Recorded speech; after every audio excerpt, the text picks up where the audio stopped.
Good evening. Thank you for joining us for the Cherry Hill Public Schools Board of Education meeting for December 21st, 2021. Public notice of this meeting pursuant to the Open Publics Meeting Act has been given by the board secretary on December 15th, 2021 in the following manner. Posted notice on the school bulletin board at the administration building, transmitted to the Courier Post, Philadelphia Inquirer, and the clerk of Cherry Hill Township. Now, please join me for the pledge to be led by Cadet Lanai Zhang Soto.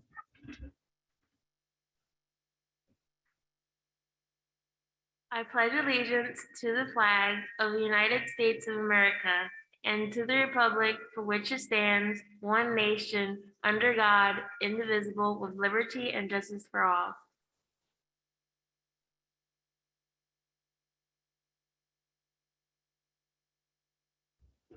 Okay, I'll now turn it over to Mrs. Sugars for roll call.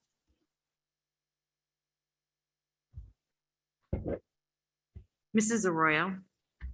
Here. Mrs. Stratton. Here. Ms. Friedel. Here. Mrs. Matlack. Here. Mr. Avadia. Here. Mrs. Schultz. Here. Ms. Stern. Here. Mrs. Tong. Here. Mrs. Neary. Here. Okay, that'll now bring us to board recognition, and we have several this evening, and I will turn it over to Dr. Milosh. Thank you, Mrs. Neary. We do have a number of board recognitions this evening. A very celebratory board meeting, and I'm thrilled that we have the opportunity as a group and with the community who's present here in the room and also online to celebrate with us. And our first one is to acknowledge our retiring board members. We have 3 members of our current Board of Education who will no longer be members of the board in January. And would like to start by recognizing Mrs. Carol Matlack. We have plaques for each one of the board members. I will take the plaque around to each one. They will each have an opportunity to share a few words. And Carol's plaque says, Board of Education, Township of Cherry Hill, presented to Carol Matlack, in appreciation for service to the children and citizens of Cherry Hill, January 2011 to January 2022. So congratulations, Carol, and thank you for your service to the children and the community of Cherry Hill.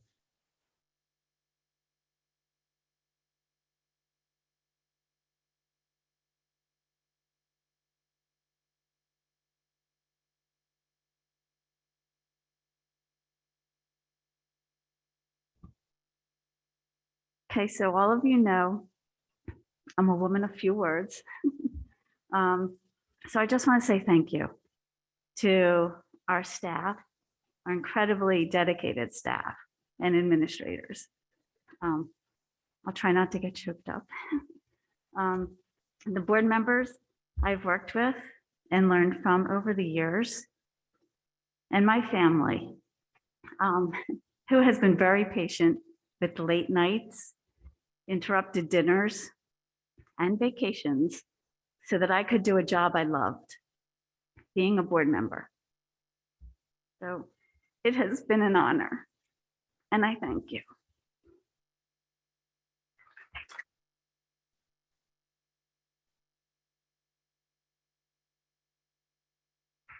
Congratulations again, Carol. And our second board member who is leaving the board effective in January is our current board president, Mrs. Lori Neary. And Lori's plaque reads, the Board of Education, Township of Cherry Hill, presented to Lori Neary in appreciation for service to the children and citizens of Cherry Hill, January 2019 through January 2022. And Lori, on behalf of the children and the community of Cherry Hill, thank you for your service and your time.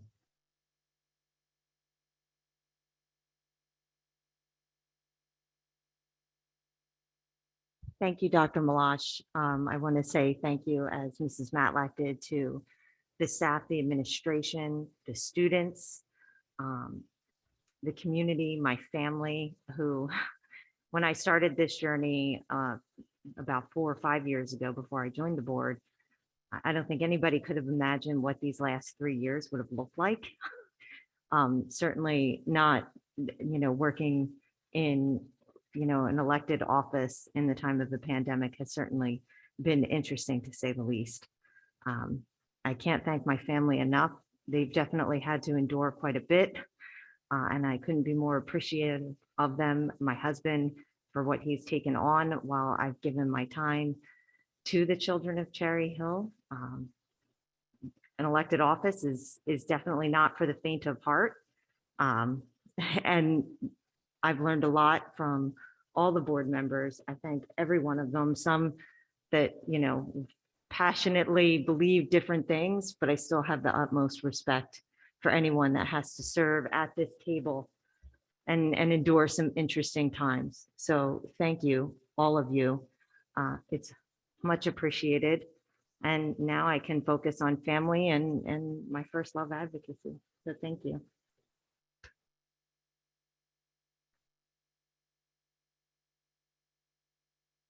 And our third board member, who will be leaving the board effective the beginning of January, Mrs. Ruth Schultz.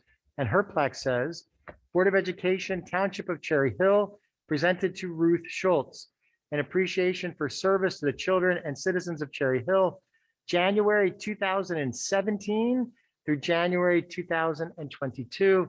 And Ruth, on behalf of the children and the community of Cherry Hill, thank you so much for your service.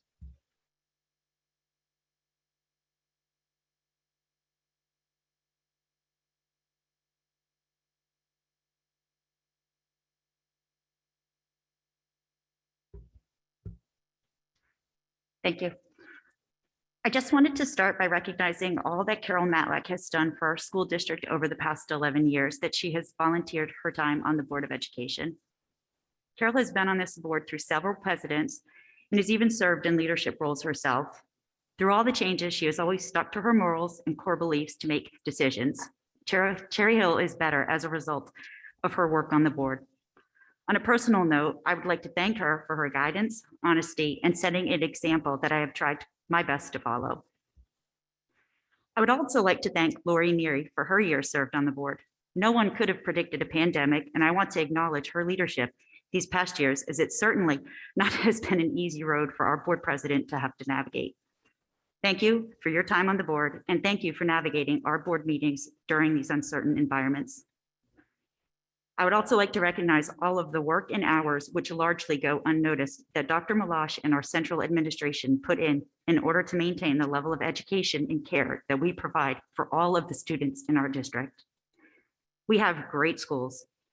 It is my honest belief that we have one of the most forward-thinking, inclusive, and well-managed schools in the district and in the state.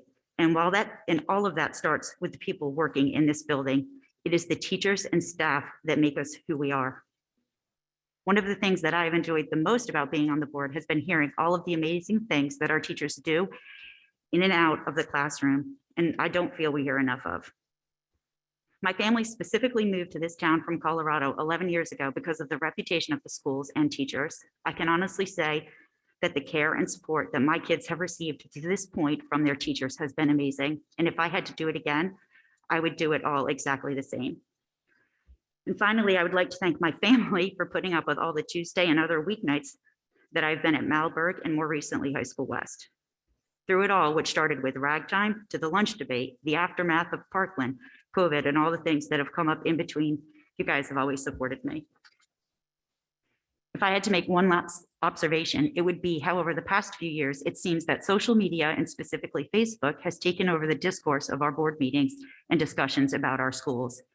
A very small percentage of people who want to get followers and likes will always be looking to be the loudest in the room, and we cannot allow this vocal and sometimes illogical few to stop the progress that our district is always looking to make. The progress over the years has earned us the deserved reputation as one of the top districts in the state. I truly believe that 95% of the parents in this town who all want what's best for their kids are busy. They are driving their kids to practice, music lessons, activities, getting dinners on the table after work, or simply helping with homework. They are not typing in or following a few divisive chat rooms, or even possibly know that they exist. And my fear is a small group of people who are always looking for problems that do not exist, currently have a disproportionate amount of influence in the decisions that are made for the entire community. My husband asked me if I would have any advice for new board members, and it did not take me long, as it is what has driven all of my decisions on the board. As a board member, however hard it may be, we take an oath to represent all of the people of the district, and most importantly, the students of Cherry Hill. It can be really tough to separate your personal pet projects, personal beliefs, or outside influences from the decisions you need to make as a board member, but that is what you have signed up for and been voted to do. I do wish my very best to the next board of Cherry Hill. And again, I want to thank the students, the staff, the administration, my fellow board, Mrs. Sugars and Miss Adrian, both of whom I've had the pleasure of working with on BNF and HR, and Dr. Milosh. One last time, it truly has been a pleasure to serve on the board, and thank you.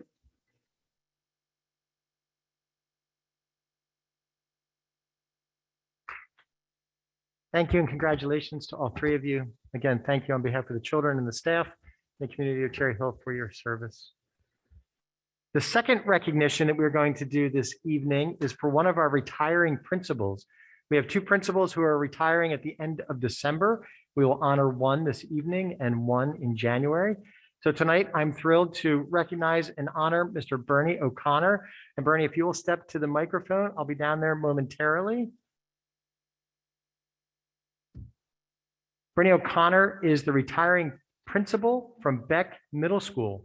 Bernie has been in the district for more than 25 years at this point. He has served as a teacher here at High School West, where he taught social studies and coached multiple sports, influencing and impacting countless students and student athletes. He was an assistant principal at High School East. He was the interim principal at Beck Middle School, and he finishes his career here in Cherry Hill as the principal of Beck Middle School. Bernie brings an interesting and unique perspective based on his life experience to the work as a public educator. He's been dedicated to the children, to the community, to his colleagues, and to everyone in Cherry Hill.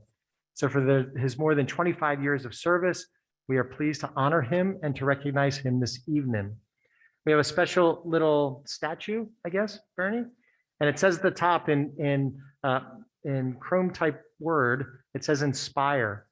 And then on here, it says, making the difference, awarded to Bernie O'Connor, in appreciation of your years of outstanding service and dedication. Thank you for truly making a difference. Cherry Hill Public Schools, September 1996 to December 2021. Congratulations, Bernie.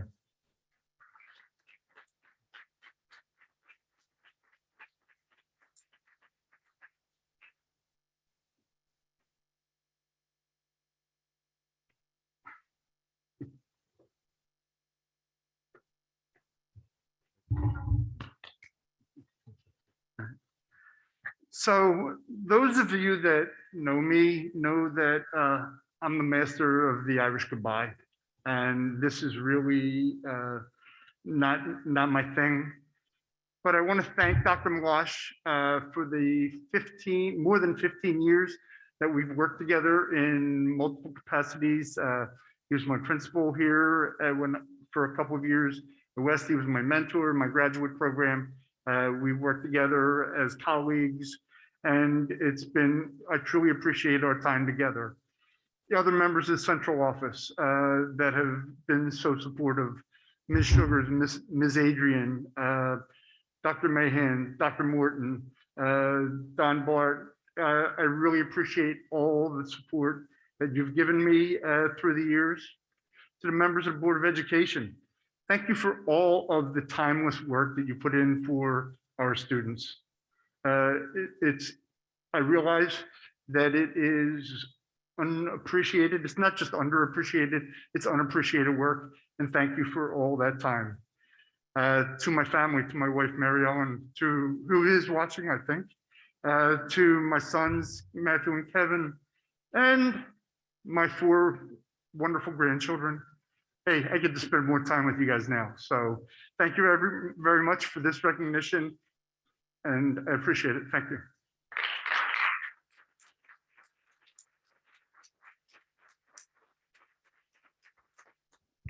Thank you, Bernie, and congratulations. And Mary Ellen is on. I can see her, she's on there. She'll be ready for you to come home. And our final recognition this evening, I'm very excited about as well. And this is a recognition for our grounds department for being recognized for their work, being recognized as the New Jersey Field of the Year.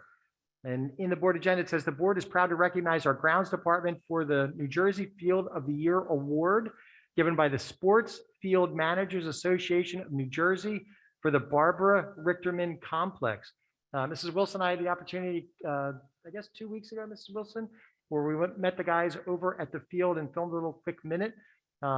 We shared pictures with the board, but this is work, and I'm going to ask Mr. Schofield and the guys who are able to join us this evening to come down to the microphone, talk a little bit about the work that was done, because it's an incredible amount of work that these folks have done and have put into the time and the effort to make this field so beautiful. So often the work that this team does is done in the dark of the early mornings or in the snow or on weekends or late at night events. Often they are way behind the scenes with what's taking place, but without their dedication and their commitment and their efforts, the outside of our schools wouldn't be as beautiful as they are becoming.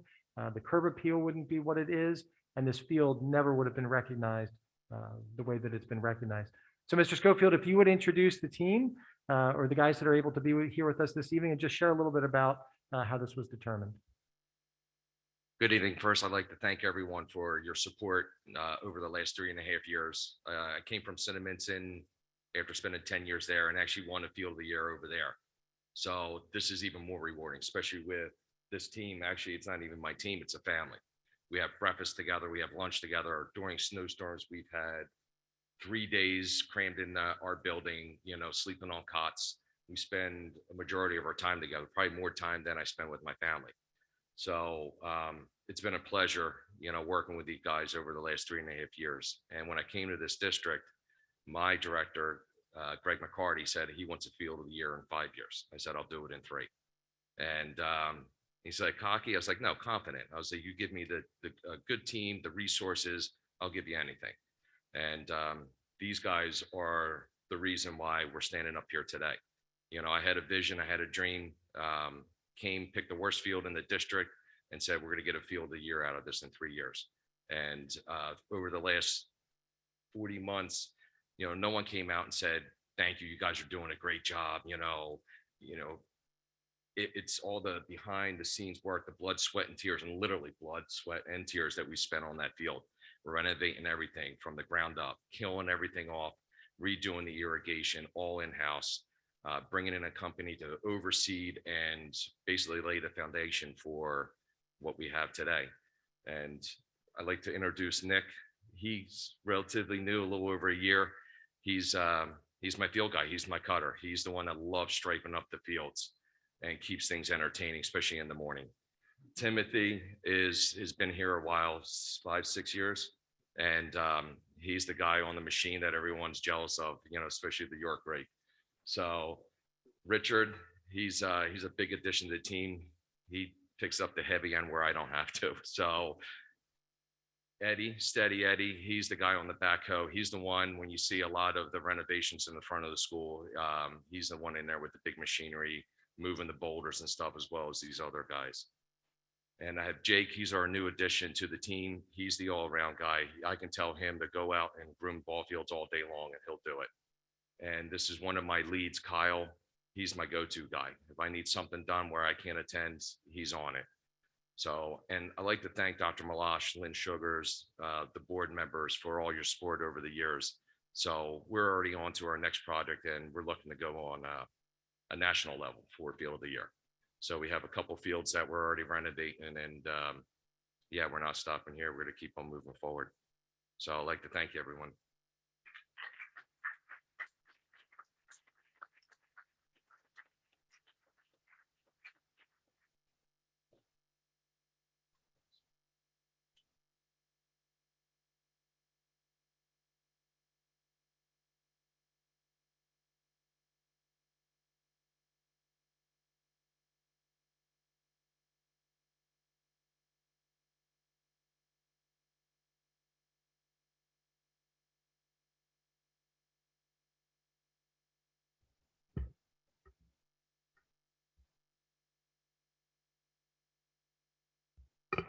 Okay, thank you, Dr. Milosh, and our grounds department and Mr. O'Connor. Okay, that now brings us to presentations, and I will turn it over to Dr. Milosh and Dr. Mahan. Thank you, Mrs. Neary. Dr. Mahan has prepared a presentation for us this evening that's focused on the American Rescue Plan, and it's an update in terms of the funds and the projects that are coming through from the American Rescue Plan that we received from the federal government. So we're excited to see Dr. Mahan's presentation. And the board members, we shared a draft with you early this morning. Certainly there's time for questions and discussion. There'll be additional updates as she will allude to during her presentation as well. Dr. Mahan, if you are set.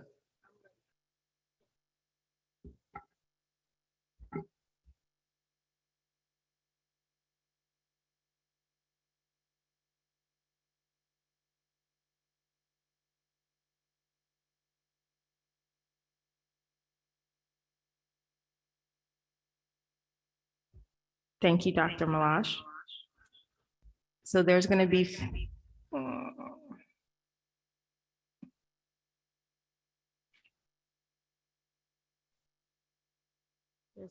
some feedback because I have a video that I would like to show, but I guess when I get to that, I will just escape for a second, turn the volume back on and restart. So I apologize for that.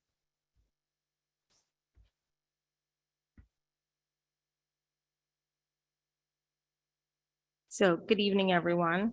Tonight, I will be sharing information with you on the American Rescue Plan Fund, also known as the Elementary and Secondary Schools Emergency Relief Fund, also known as ESSER 3.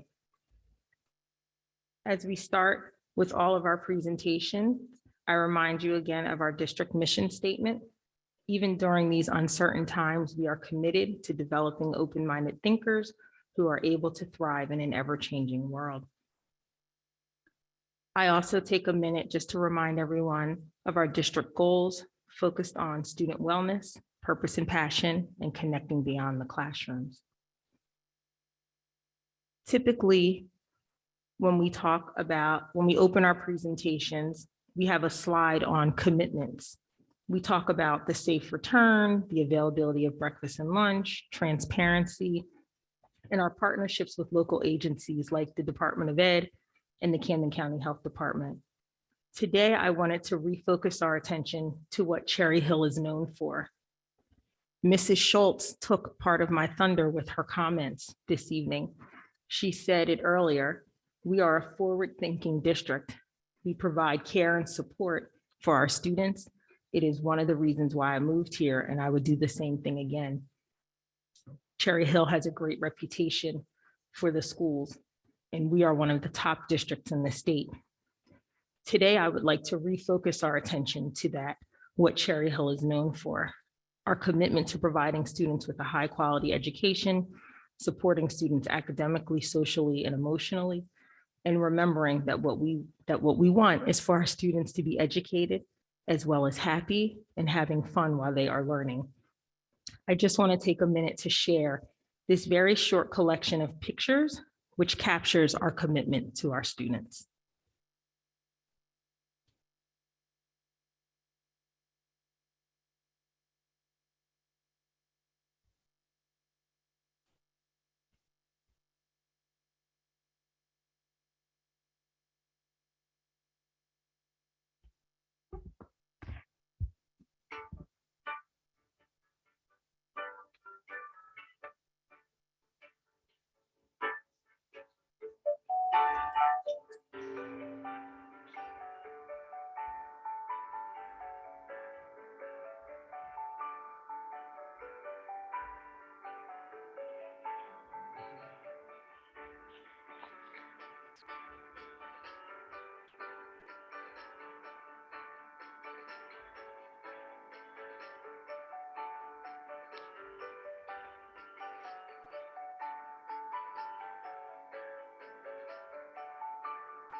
So thank you for taking a minute just to watch that. And again, which shows our commitments to the students of Cherry Hill Public Schools and what we are known for.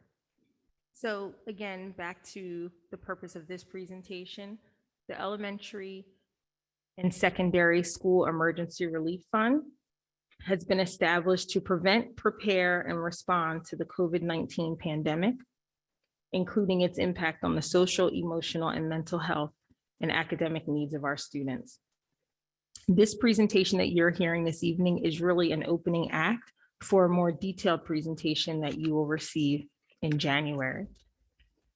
Tonight, I will be providing a brief overview of the American Rescue Plan, also known as ARP, ESSER 3 funds, review where the ARP SAFE Plan is located on our district website, and then explain the difference between the ARP funds and then the ARP set-aside funds, which include Accelerated Learning, Coaching, and Educator Support Grant, Comprehensive Beyond the School Day Activities Grant, Summer Learning and Enrichment Programs Grant, and the New Jersey Tiered System of Support Mental Health Support Staffing Grant. So on this slide, you will see the grant as well as the dollar allocation amount. I must point out that all of the funds must be spent by September 30th of 2024. So we have a little under 3 years to spend all of the allocated funds.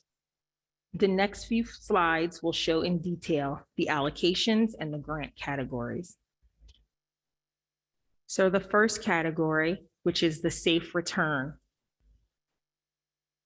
This grant has 3 specific areas: the safe return to in-person learning, addressing learning loss activities that address social, emotional, and academic needs, as well as the disproportionate impact on specific subgroups. And lastly, the public health protocols consistent with CDC guidelines. Of these funds for safe return, 20% must be dedicated to learning loss, while 80% is dedicated to a wide range of activities, but with a special emphasis on implementing public health protocols consistent with the CDC guidelines. The second arm of the ARP ESSER 3 funds speaks directly to grants supporting teaching and learning. Again, the dollar amounts are indicated in each of the boxes. And they are Accelerated Learning, Coaching, and Educator Grant, Summer Learning and Enrichment, and the Comprehensive Beyond the School Day. The last grant associated with ARP ESSER 3 funds, or the last arm of this grant, is for supporting New Jersey Tiered System of Supports, specifically to mental health support staffing grant.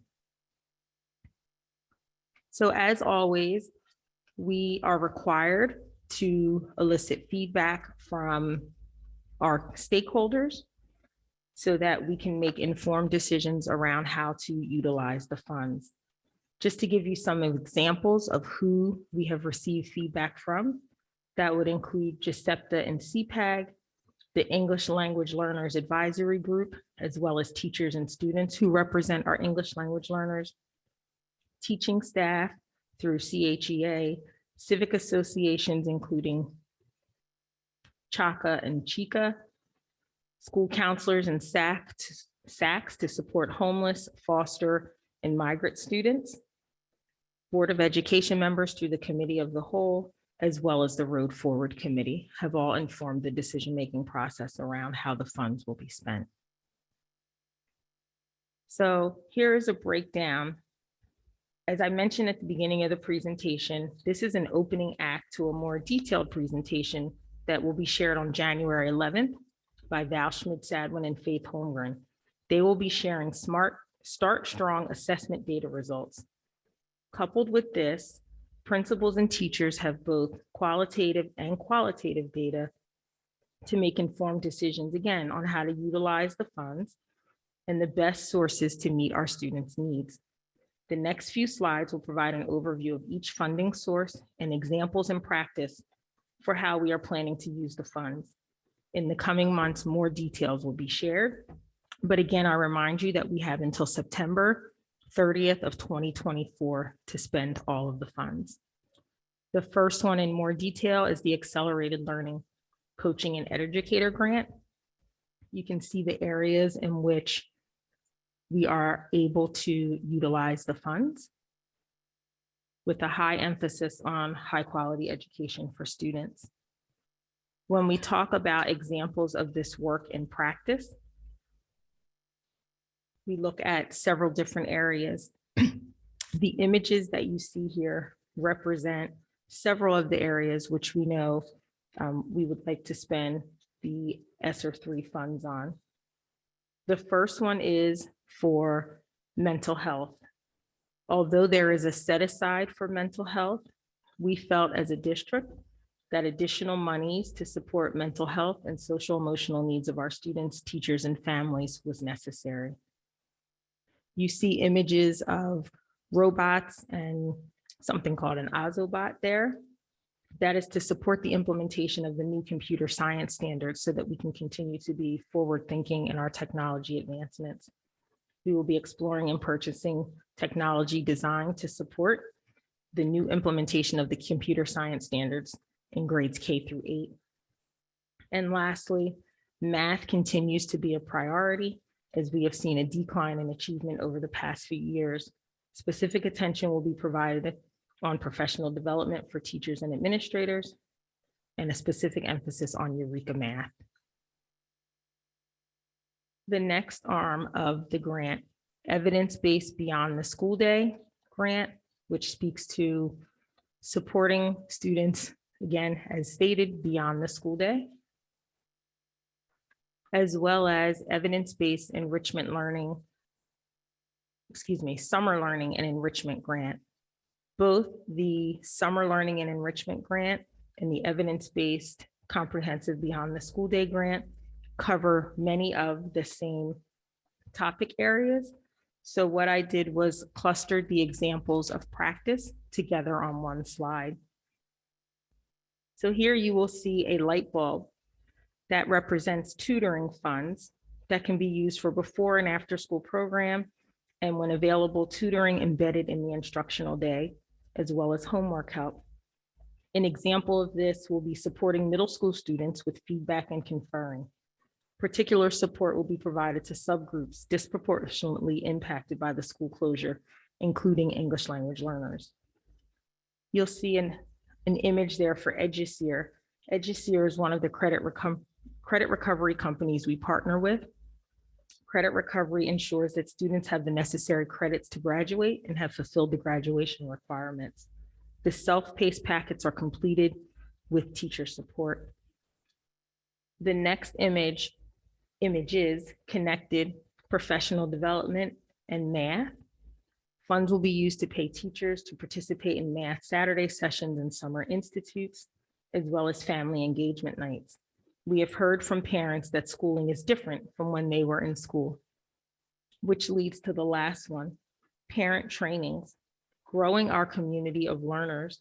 This is so important that we have heard across the grade levels in a variety of topics, including technology, math education, and writing, that these are all subjects taught different than the way we have all learned.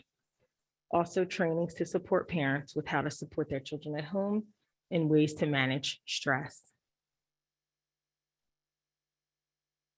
And lastly, the science image is really representative of the comprehensive summer programs that we offered last year for enrichment and acceleration for our students.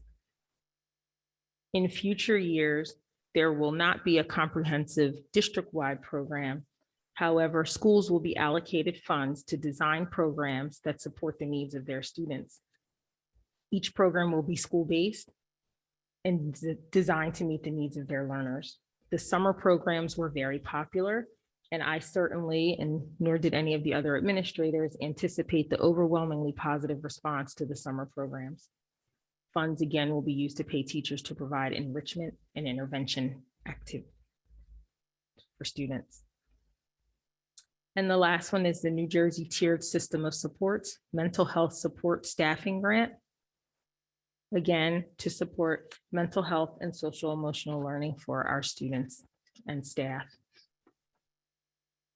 So again, as an example in practice, Care Solace is a provider that we have worked with to link mental health supports directly to families. So far, 70 students or family members have been connected with a mental health professional. 82 families have initiated their own support. Although this presentation this evening is focused on ARP ESSER 3 funds, we also wanted to highlight one service being funded through ESSER 2 funds to support mental health, and that is Sage Thrive, another provider providing comprehensive custom school-based mental health services that addresses the particular needs of our district and our students. They have been able to provide ongoing training throughout the school year for district counselors and select child study team members directly related to supporting student mental health. Continuing with the New Jersey Tiered System of Support Grant, another example in practice is additional training through Effective School Solutions, which are school-based clinical counselors.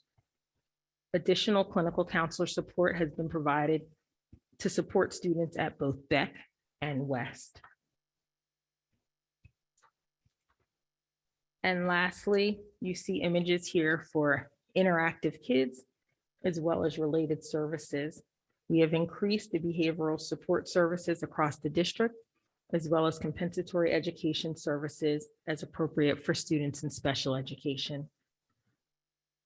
As I mentioned at the beginning of this presentation, this is the opening act, and there will be a more detailed presentation on January 11th by Val Schmid-Sadwin and Faith Holmgren from the testing office.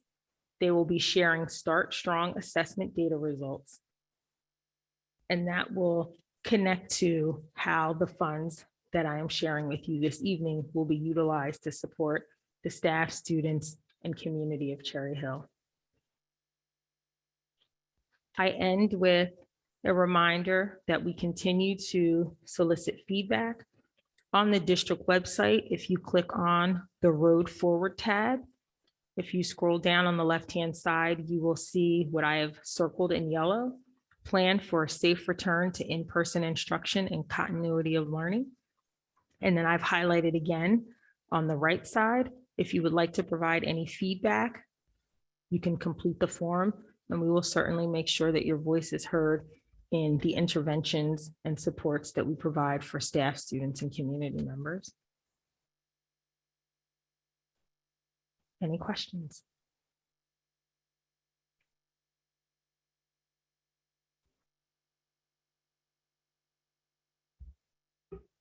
Thank you, Dr. Mahan. Oh.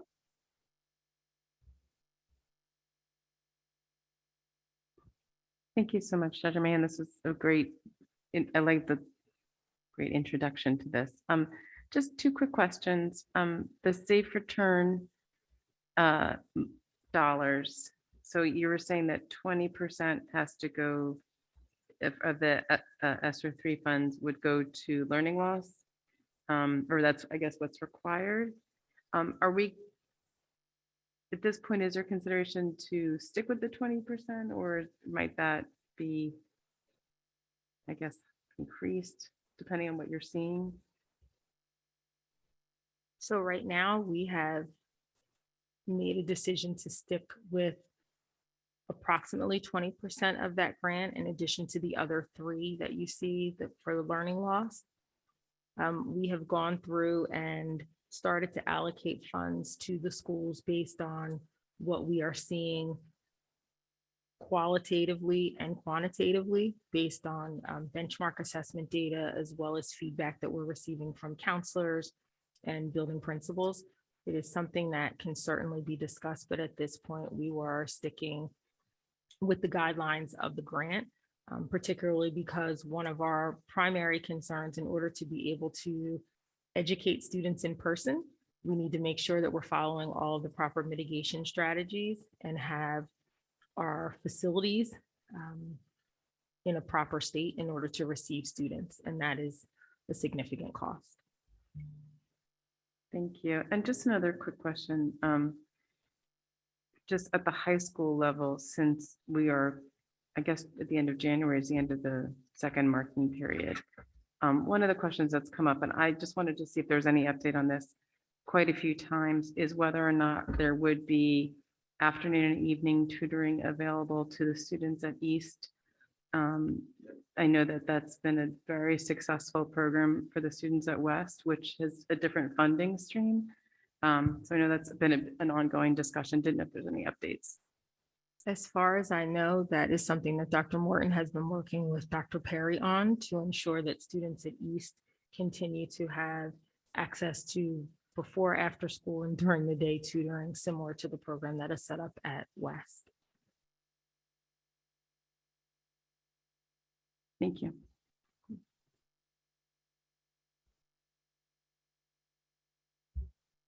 Mr. Avadia, did you have a question as well?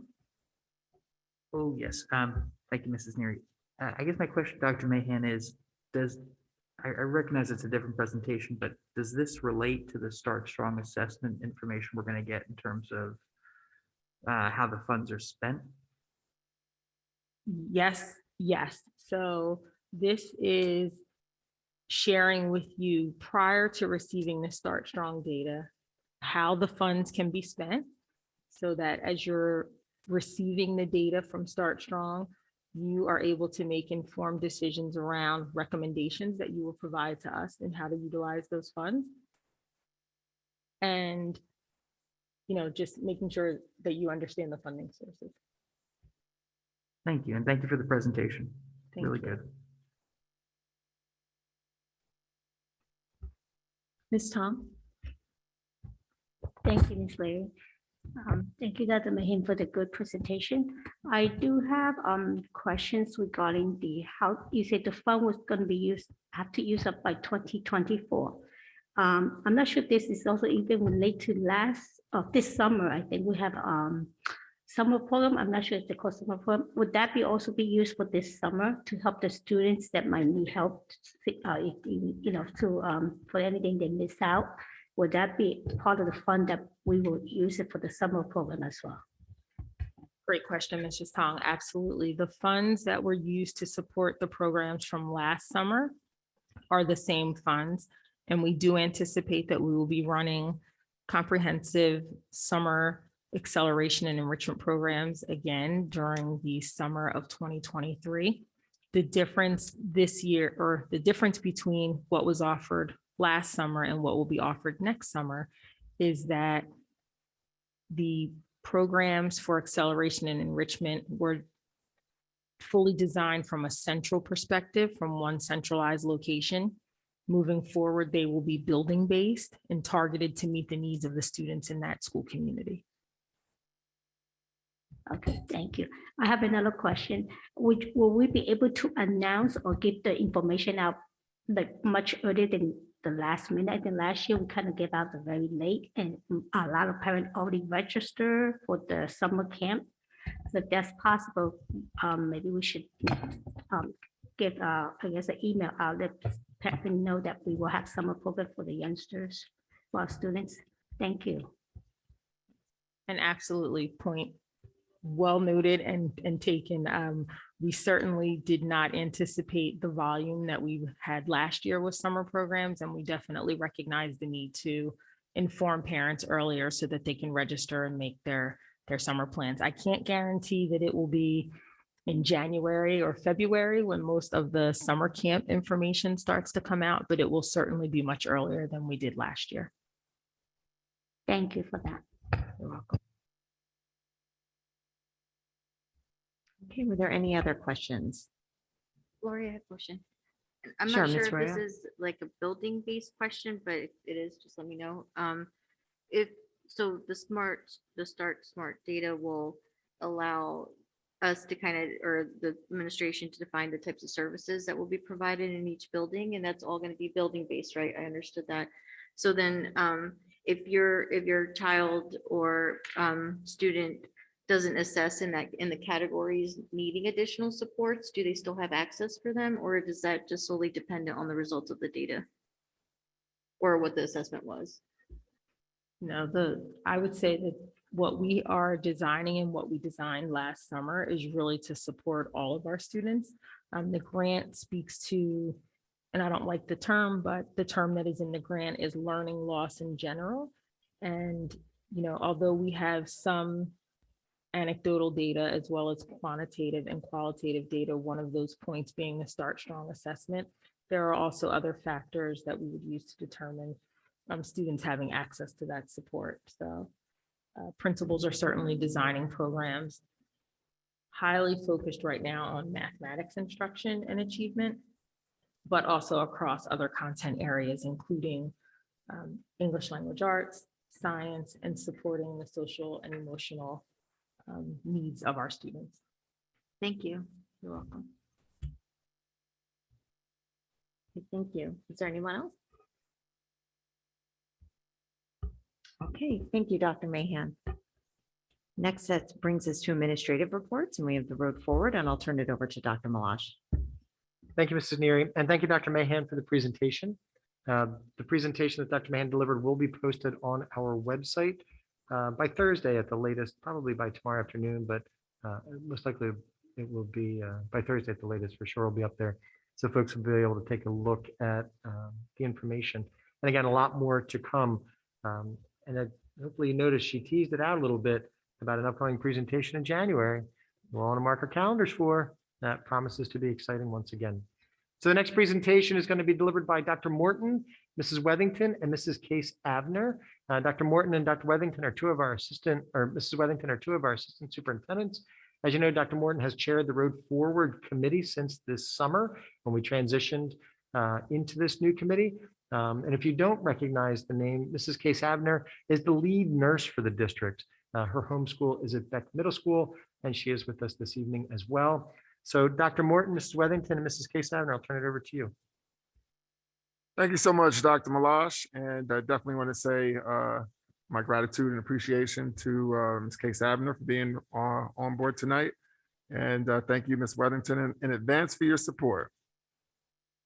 So our agenda for tonight, as we always customarily like to do, we'll start off with our review of our mission, goals, and commitments. They are the framing thoughts for us. We'll move on to just a reminder what the Road Forward Committee structure is and how we've progressed and moved forward as a committee. We'll take a look at the continuity of learning guide, some highlights of the continuity of learning guide, and then we'll review additional reminders and additional information. So district's mission statement is here. Obviously, it's paramount. It's first and foremost, and it's primary as we look to make decisions and as we do what we do. We had an opportunity to see some wonderful pictures and to see the manifestation of this mission statement as it's put to work on a daily basis. So this represents who we are and what we're all about. Our strategic goals, again, the three strategic goals provide another framework for us: student wellness, purpose and passion, and connecting beyond our classrooms. And our district commitments. So our district commitments are essential and they're important. The Road Forward Committee has reviewed these commitments and kept these commitments in mind with each and every discussion that we've had, with each and every dialogue that we've had, each and every meeting that we've had.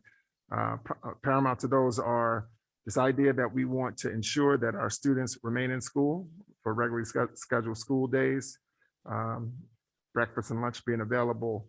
I guess we can add to it as well. We want to provide as normalized of an experience as possible for our children. All right, so the Road Forward Committee structure. So the committee initially started out as a committee of the whole group. There was about 33 members of that committee. We started off with several meetings throughout the course of the summer. Very diverse committee consisting of parents, community members, teachers, board members, nurses, building-based administrators, district administrators. I think the work of the committee and the dialogue that took place led to us moving forward and deciding to extend the meeting structure throughout the course of the year. A recommendation came from the committee for us to create ancillary committees from the whole group committee that would be more specific and targeted to conversations that would be targeted to specific levels. So we broke the committee of the whole into 4 distinct subcommittees that also meet on a monthly basis. And then those 4 distinct subcommittees come back and report out at the committee of the whole group. So as we met during our last meeting and we began to discuss some of the issues that may be concerning our community members, our parents, and those who are experiencing life in the COVID-based environment, this idea of reviewing some of the protocols that exist around our continuity of learning plan came about. I just wanted to include this slide as a reminder that a continuity of learning guide is our blueprint. It's the blueprint and the guide that we utilize to follow for our road forward and our implementation of schooling in this current environment. This little blurb here on this outline as a living document will be adapted as circumstances impacting our schools, including federal, state, and local guidance evolve. We strive to be as transparent as possible regarding the district's plan for maintaining the continuity of education. That is a statement directly from the Continuity of Learning Guide. So the guide itself was adopted by the Board of Education on September 14th.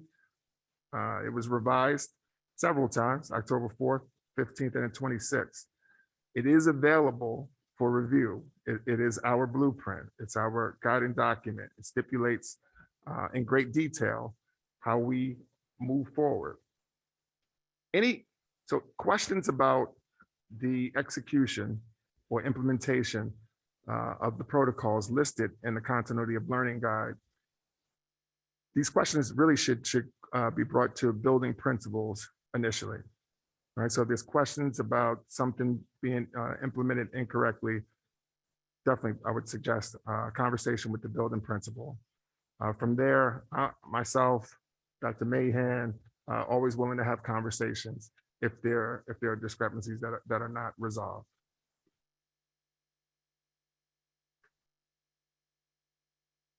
So reminders and additional information.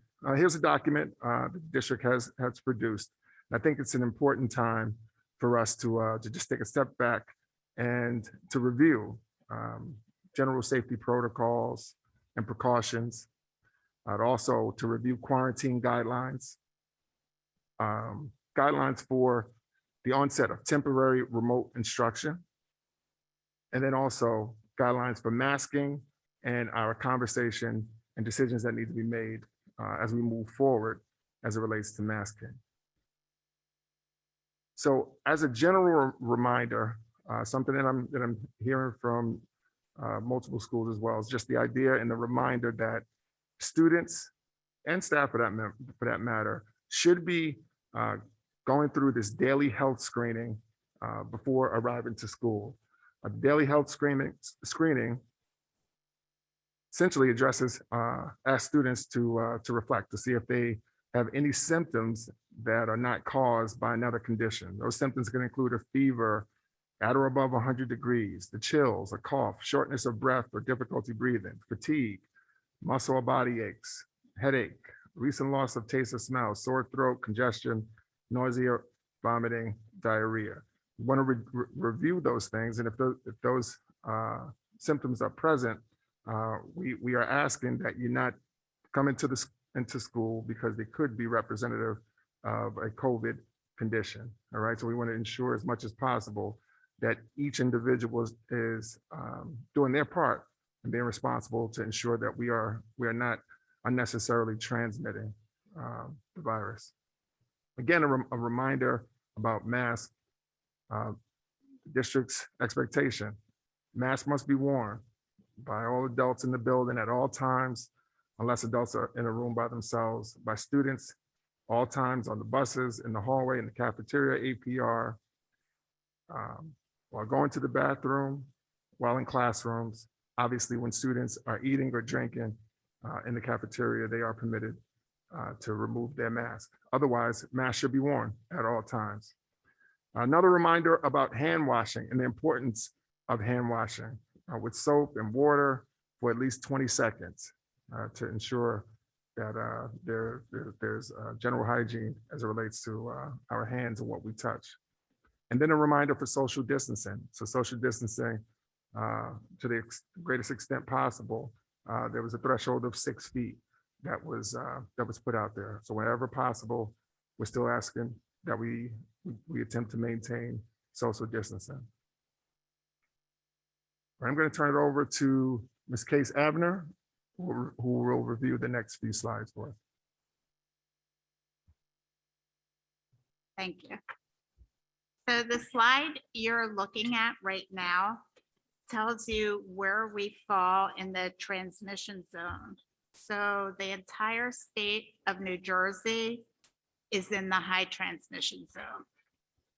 So initially, what that affected was the quarantine times, and we were quarantining for 14 days, but the state last week changed that because they know 14 days is a hardship for families. So even though we're in the high transmission zone, close contact quarantine times have been shortened. So with, of course, the recommendation is always 14 days, but if that's a hardship and you don't want to have a COVID test for your child, then we can observe the 10-day or 7 days with a test on day 5 to 7. We can go to the next slide. Okay. So basically, once we identify a close contact in school, this is kind of the decision tree we use. In the classroom, if the students are all masked, we're not so much worried about close contact because they're sitting in their seats, they're masked, and pretty much there's not a lot of opportunity for close contact.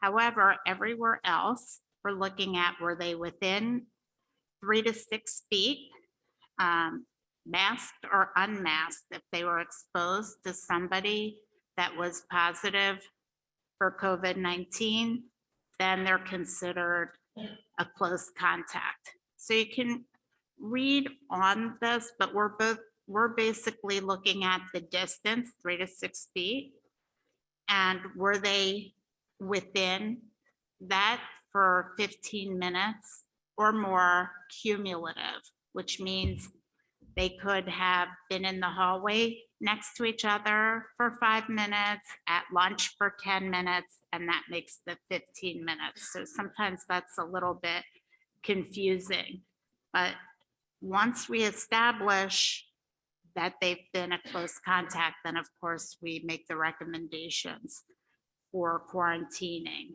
And the nurses in school work very closely with the local health department to make sure that we're only quarantining those students and staff that need to.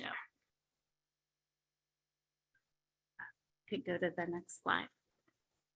So basically, who needs to quarantine?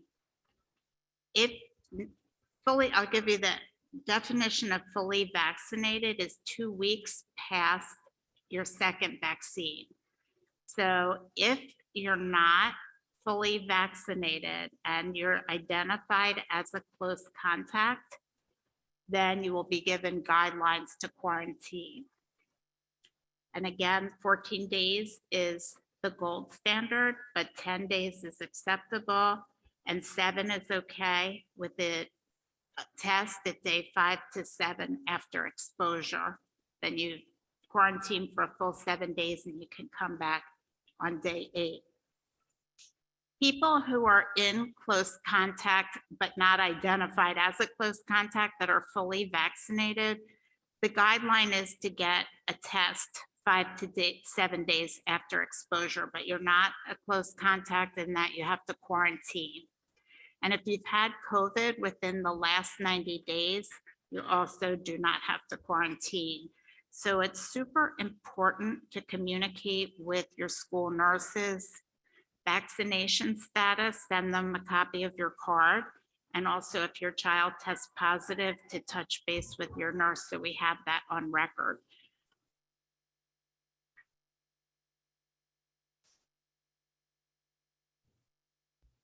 Thank you, Ms. Case Abner. So temporary remote instruction, just to review the allowable reasons for temporary remote instruction to be initiated. So it's available for students if the school confirms that they are advised, that students advised to quarantine according to the quarantine guidelines, or if students test positive for COVID-19. Students who are excluded by the district with COVID-19 symptoms and awaiting test results, or who are quarantined due to travel, will also have access to live remote learning. This is from the continuity of learning plan. There will be a waiting period of 1 to 3 days. There was somewhat of a spirited conversation at the Road Forward meeting, and we explored whether it would be feasible for us to reduce that time frame of 1 to 3 days. And as we considered the needs that the organizational needs that teachers and staff have to ensure that the learning experience is quality, it was actually clear that we needed to continue and stick with the 1 to 3 day guideline. The temporary remote learning will not be available for any other reason other than those just mentioned: close contact, positive COVID-19 tests, or quarantine due to travel. We are not in a position as a district to usurp the expectations and the governor's expectations and allow for temporary remote instruction. All right, so we do receive quite a few questions, I would say, and requests for us to move students to temporary remote instruction. And unfortunately, again, we do not have the autonomy to do so. Right, and then the last big idea and last big topic that I'd like to discuss, and that we discussed at the Road Forward meeting, had to do with masking. So obviously, as we know, Executive Order 251 signed by the governor on August 6th mandates masking for all while they're in the school, in the building. There had been quite some conversation in our neighboring states about masking, in particular, governors repealing the mandate to mask. So the question that I presented to the Road Forward Committee was, should our district, Cherry Hill Public Schools, continue to mandate masking after Executive Order 251 is lifted? Now, this is speculation, of course, and assuming that executive order will be lifted at some point. But nonetheless, great dialogue and discussion. I did do a survey of the members of the committee, and it was interesting, the results. The results are somewhat split, to be quite honest with you. And without going into great detail about exactly what the results were, I will say that we will be looking for input from the Board of Education about how you might feel about us moving forward. Whether masks can be optional, whether it be mandatory, whether masks can be aligned with the index levels or the Cali report levels that you had a chance to see that Ms. Case Avenue presented previously. That's a discussion I think that needs to be had, and we'll be looking for your input in that regard. And that will bring us to the close of this presentation and questions. Thank you, Dr. Morton. Were there any questions? I had a question. Ms. Arroyo? Just for clarity, you stated they can, individual can come back on day 8, but I didn't hear, I missed that. If it with the negative test or just so you can come back on day 8? Yes, with the negative. Okay, thank you. Hey, Ms. Stern? Just wanted to check, just in terms of I know there's so many cases right now in the community, a lot of parents are looking for this information. especially if their child has symptoms or if they have to quarantine. I think this is kind of a theme with me, just, is there a way to have that information kind of right on the homepage of the district? The main district page and even potentially on each individual school's pages. I know on the main homepage, there is like just the kind of symptom checklist, and there's also a link to the road forward at the bottom, but I'm not, like, the road forward's 41 pages. So I just think to kind of get there, if we're asking people to comply, we really want to make it very readily available. Mrs. Stern, are you suggesting that there be a document other than the continuity of learning plan? I'm asking for like the infographic that Mrs. Case Abner was referring to, which has like the quarantine information. Got it, okay. I think that's something that, has come up pretty regularly, like in different meetings about just Sure. how do parents I guess my question is, how do parents easily access that information, which changed last week, Yeah. but Ms. Stern, are you talking about the infographic that I think Mrs. Wilson developed that was almost like the cheat sheet of if this, then that for quarantining? It was in red and purple. Is that the one you're there was referring that, to? and actually one in the presentation right now, there was like a Sounds decision good. tree, whatever Okay. whatever the parents are expected to be using, whatever that would be. And I don't know the best, answer to that. That's obviously up to the administration. But just, the availability and accessibility for all families to kind of easily find that information without having to flood the nurse's office. They could at least check that first, and then obviously check with the nurse at their school. Yeah, so I think our school nurses are truly the experts. I mean, they've been doing the heavy lifting for us, and they've been deciphering this information for families. However, this document that we utilize in tonight's presentation, it's the CDC, the latest CDC document, and I believe it's probably about a week old. It's relatively new, so we just wanted to have the latest information available. The information is consistently changing, but absolutely. I think, so one of the ideas is that we want to be as transparent as possible. We want to make things as accessible as possible. So definitely take that suggestion into consideration. Thank you. Were there any other questions? Ms. Friedel? So related to the presentation, but not directly, and Dr. Milosh, maybe this is more for you than for Dr. Morton, but anyone can answer. As we know, the cases are increasing statewide. We are going higher in color. And I know that for parents, there's a lot of concern. We're about to go into the holidays. And, we saw the upswing in COVID cases following the Thanksgiving break, and now we're getting ready to go into the holiday break for the district. Is there anything the district is sharing, saying, preparing parents if there is another uptick, and not that the district closes, but Governor Murphy declares any changes? Is there proactive movement so parents are prepared if, I hope it doesn't happen, but if it does?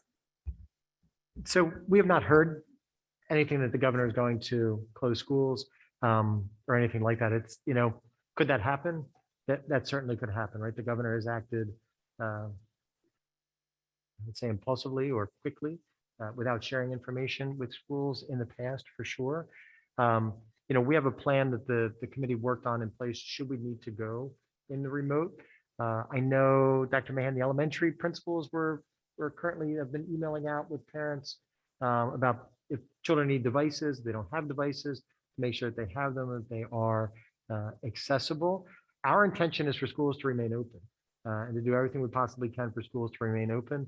We know the impact that it has on the community when schools are closed. We know the value that's placed on schools being open and us having the opportunity to have as many children as possible in the buildings on a daily basis.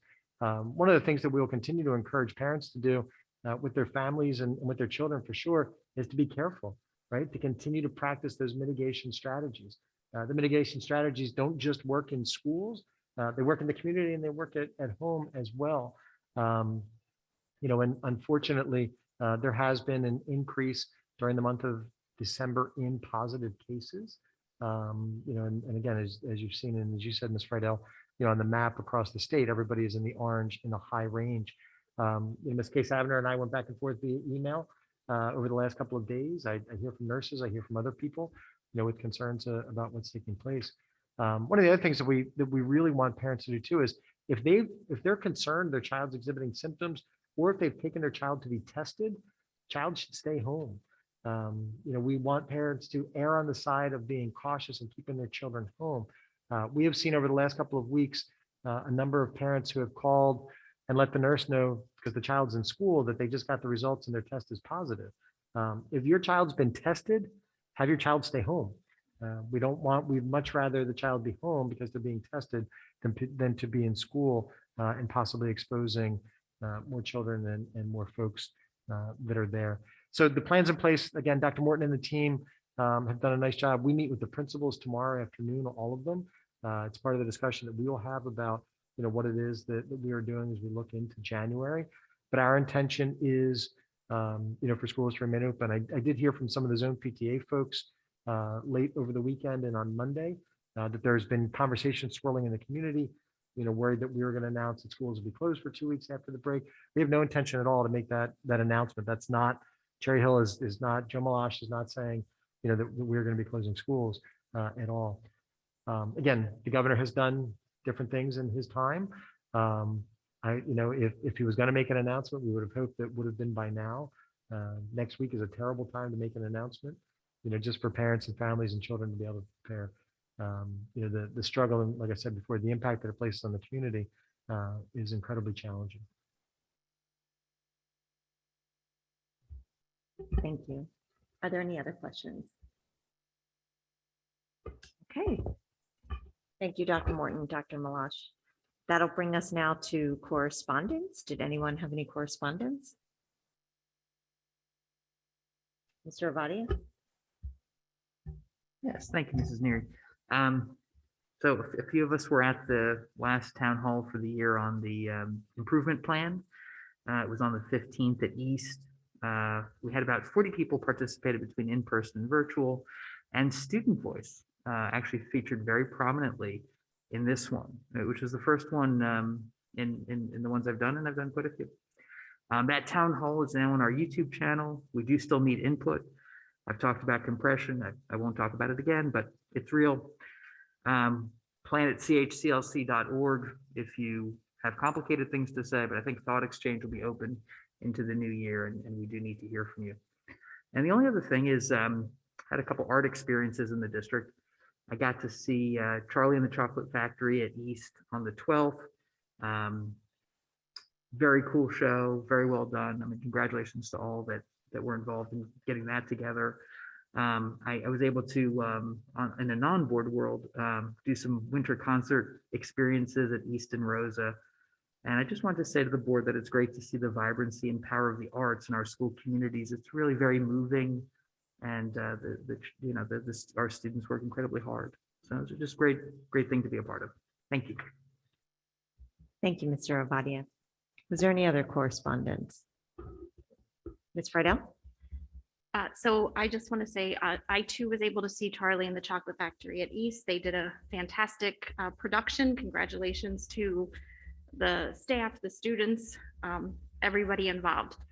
Today, Ms. Stern and I were able to join Dr. Milosh, Ms. Wilson, and Ms. Sugars, and Mr. Garrison in a meeting with the senior citizens, and I will get the name wrong. It's the Cherry Hill Senior Citizens Executive Council. Did I get that right? So we got to meet with members of their executive council. Mr. Garrison was able to present an overall picture of the work that needs to be done district-wide. The group was very receptive. They plan to go back to their members and their communities to talk to seniors. I think the biggest message was that the seniors need to understand what the bond impact would mean to them. The group was supportive of the bond, but that's their big ask, is what will this cost to us? But thank you for arranging it. And I thought it was a very productive conversation. Thank you, Ms. Friedel. Is there else, Ms. Stern? Okay, I have a bunch of correspondence, so bear with me.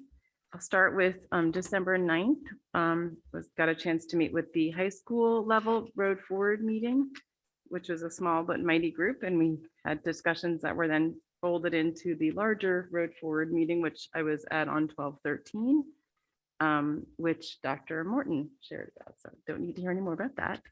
That evening on the 13th, December 13th, I got a chance to attend the Camden County, New Jersey School Board Association meeting, where I was happy enough to be recognized for my official new board membership certificate. And during that meeting, just some highlights, was talking about the goals for the New Jersey School Board Association, which they're in their strategic planning process for 2022 to 2024, and their goals, focusing on impacting opportunities for student growth, future innovation, and advancement of teaching. Some of the other things they talked about were the board self-evaluation, which I'm not sure where we're at with that, but something to think about for 2022 as we move into the new year. There were some updates on legislation, which is interesting. One of the pieces I thought was kind of interesting is legislation moving forward for loan forgiveness for educators who pursue STEM, I guess maybe STEM certification or STEM classes towards STEM certifications as an effort to help increase the number of teachers available to teach STEM classes in the state. So that's being worked on. And also some studies on COVID learning loss. I know Dr. Mahan, it's not our favorite word, but that was the word used in the meeting. And then there was a presentation by the superintendent of Logan Township, as well as the superintendent of Gibbsboro, and it was about their safe return to learn plans. And it was just striking to me how very small those school districts are compared to ours. You know, one building versus 19. So interesting, very similar stuff to what we're doing. So it's an interesting meeting. Then on the next day, I got to attend the zone PTA meeting on December 14th. And some highlights from that meeting were the Cherry Hill Special Ed PTA gave some reports. And one of the things was interesting, kind of contrasting both a little bit of concern about the middle school level reconfiguration presentation, not specifically touching on special ed students' needs. And at the same time, also really appreciating being included and having a meeting discussing the facilities needs and bond development discussion, specifically with the Cherry Hill Special Ed PTA. So kind of just the importance of expressing their desire to be included in the process and having a voice. And then Mrs. Wellington gave a presentation, and this is probably one of the biggest parts of the meeting, on specifically to the zone PTA on the special ed, on the middle school reconfiguration.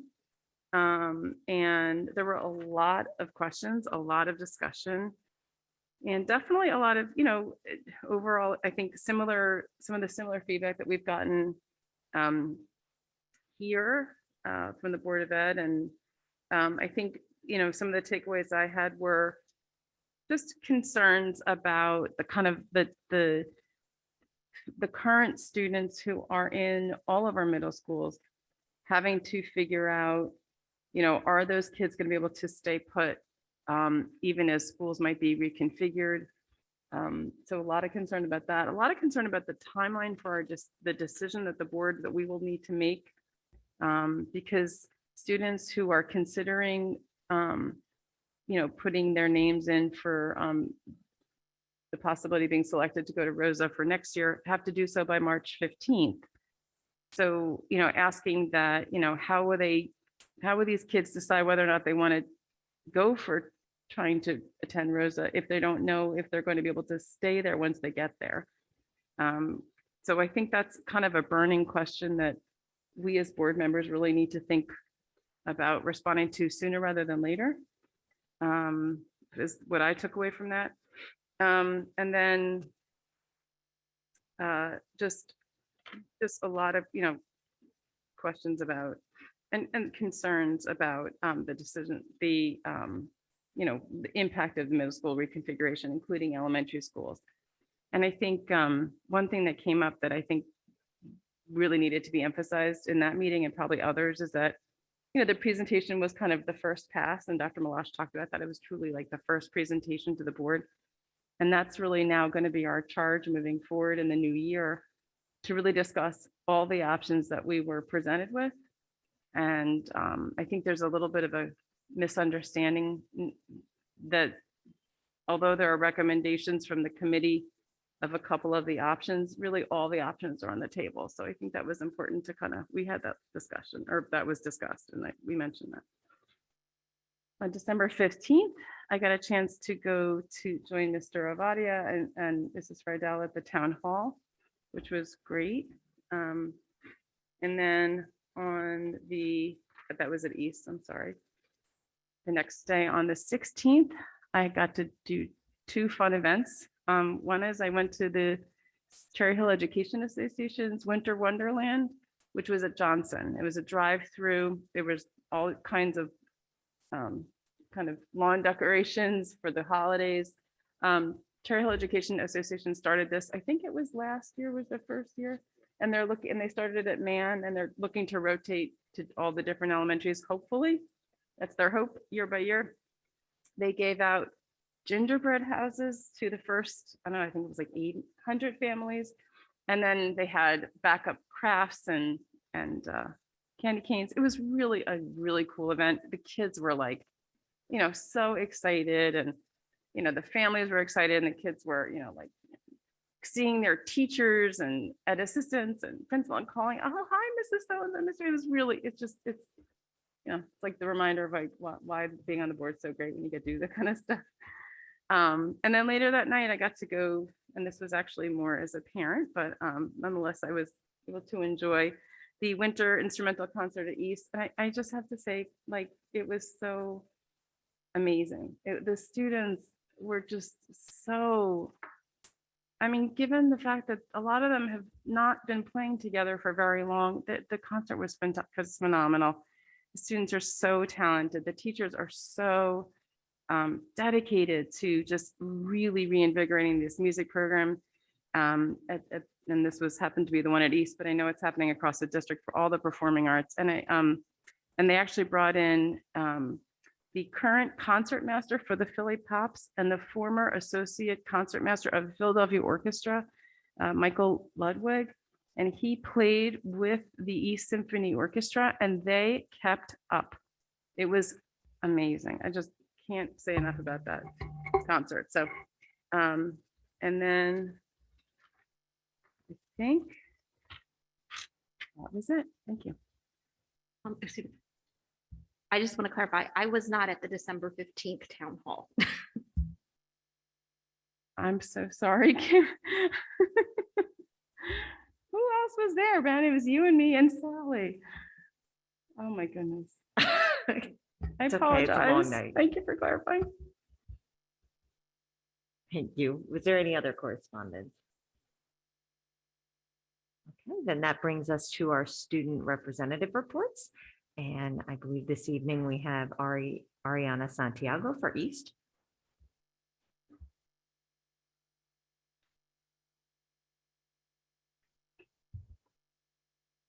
Hi, everybody. Good evening. Ooh. So for school updates, a few weeks ago was our fall show, as was mentioned. Charlie and the Chocolate Factory. I have a bunch of friends that were in the show, and a bunch of people who were just involved with the show. And it was amazing, and it was a beautiful show, and I think it was really funny. There was a great turnout. Both students and parents and teachers all showed up to support, which is great. Also, we had our instrumental music program, which had their concert last week in our auditorium, which was also mentioned. And our bands, orchestras, and jazz ensembles performed quite gracefully. There was a good turnout, in my opinion, of both parents, students, and teachers. And as mentioned again, Michael Ludwig performed. That was amazing to watch. It was really good. Yeah. As for our clubs, our culture clubs are coming in strong for the holidays. We had the Muslim Students Association just finished their coat drive, and Latinos and Amigos just finished their toy drive, both which had really great results. A lot of coats were collected and a lot of toys. And also the African American Culture Club also held their holiday party, which I also went to, and there was a bunch of students and it was really fun, and we just got to share, and we're really grateful for that. As for sports, basketball season has started, and the boys team had their season opener last Friday against Seneca, and we won 83-28. And in the championship match, East Wrestling also defeated Jackson Liberty 44-33. I also wanted to speak on the COVID regulations. I know this topic is brought up a lot. It was actually brought up today. But I think there's a great disconnect between what's spoken here and what's actually getting to the students. Most, if not, like none of the information trickles down to us. I know because I'm here, but most of my friends, like I have to be like, okay, here's where you find the information, like here's where your parents can do this, because the information does not trickle down to the students. After Thanksgiving, of course, there was an increase in COVID cases, which led to many students becoming frustrated at the way schools were handling it and how they didn't know what to do, and any protocols that happened because no information was given directly to the students. The information is given here to parents, and it's on the website and everything. But if you don't tell us directly, we won't actually ask for it because we don't know that we're lacking the information, if that makes sense. And with the holiday break coming up, it's important to bridge that gap between the information we talk about here and what's actually given directly to the students, whether it be through social media or morning announcements or any other, plan that you guys come up with, just to get information directly to the students who can also bring that to their parents, and it just works. Another communication issue I wanted to bring up was the way the shooting threats were handled last Friday. There was an email sent out on our school emails and to parents, at least at East. I'm not positive about other school, but probably about how increased security was happening and everything was gonna be fine, and there was counseling available. But that's an email out of my entire friend group, which is 15 kids. I was the only one that opened it. So many of my friends didn't come to school. Actually, none of my friends came to school that day. There was 4 kids in one of my classes, and it was not actually directly addressed at any point during the day, at any point in any of our social medias, in announcements, in assemblies. Nothing was mentioned. And I feel like that lack of communication not only makes us feel like you're ignoring the threats, but you're diminishing our fear. We come to school, in this environment right now, we come to school every day fearing is today the day, So I think just finding a way to address those situations better and directly again to the students would be a lot more beneficial for us. As for graduation, this week the leaders of many culture clubs met with Dr. Perry to discuss allowing representation of culture and ethnic backgrounds during graduation.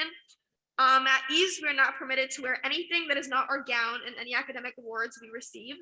While at West, I know even Latinos and Amigos gives out their flags to wear, and all their clubs do all that stuff so people can show their pride in their culture.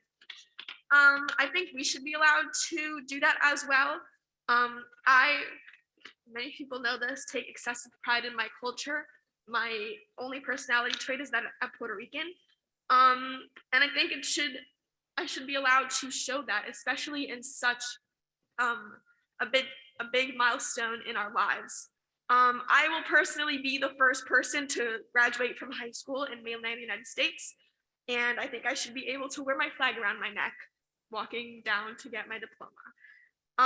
Not only is this a freedom of expression issue, but it is an equity issue, and all students should be able to show their academic awards, show their individuality, show their background, and everything they are for who they are, because that's Cherry Hill. You know, we make up Cherry Hill. And yeah, that's all I have to say. Thank you very much, and have a great holiday break. Thank you. Thank you, Ariana. Next, we have Kevin Salvatorelli for High School West.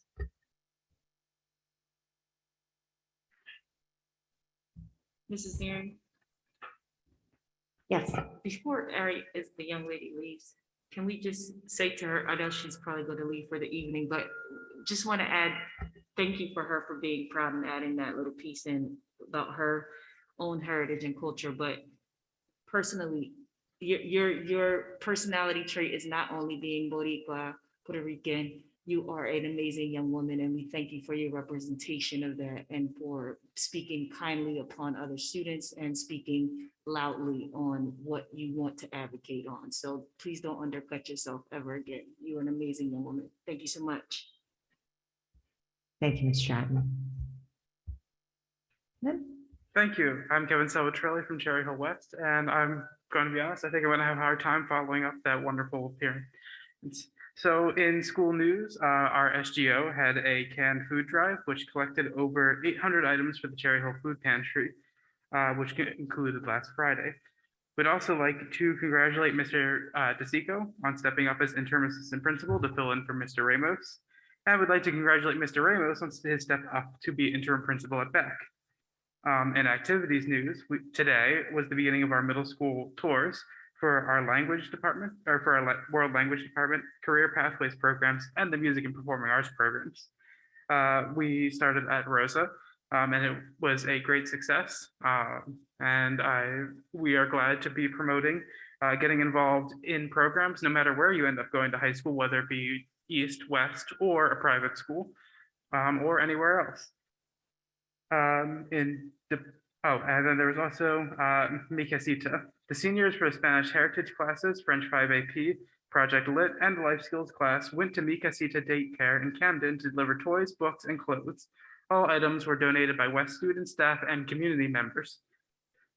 In department news, the Performing Arts Department, and for the Performing Arts, Vocal Music had their concert on Thursday the 16th.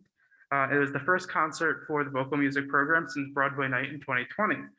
It was a huge success and was live streamed on YouTube, and I would encourage everybody to check it out. This is the first time we've done a live stream performance of this format as well, and I hope that everyone enjoys it.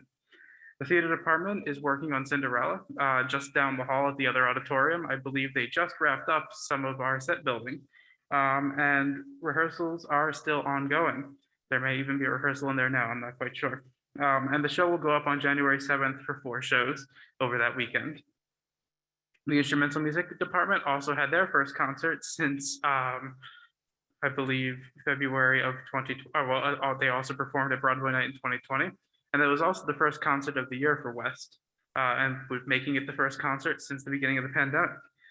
This was also a huge success, and I am very proud of our instrumental music and theater programs.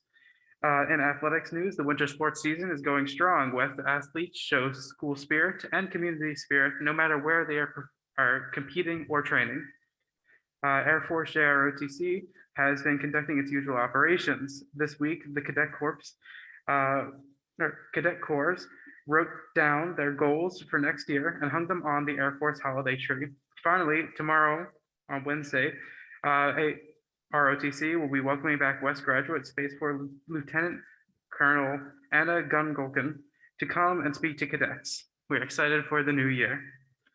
And then in student comments, we would like to comment on the bond referendum and town halls. And we would like to thank district administration for inviting us to the town hall meetings about the upcoming bond referendum and its school improvement plan. We believe that student voice is an important part of a successful school system and are very glad to participate and hope that we are able to voice concerns of the entire student body. Thank you. Thank you, Kevin. Okay, that brings us now to the first public comment. And the first public comment is for action items only. That is items to be voted on, numbers 13 through 16. Please be sure to state your full name and municipality. And we will start with the audience and then we will move to the line.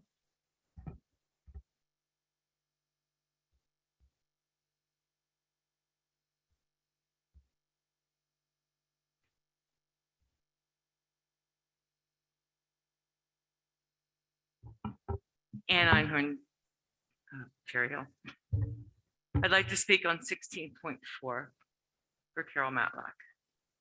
And I'm sure to embarrass her, but please take it from my heart as well as my head. I believe, Carol, that you're an honorable, respectful, conscientious, dedicated, professional, prepared, knowledgeable, never breaking confidentiality nor grandstanding, as a proponent of all of our students, regardless of their zip code. I am aware of the hours that one spends as a Board of Education member at meetings, events, research, and questions. And I'm sorry, I can't even read my own handwriting this evening. And all that makes up to be a true Board of Education member.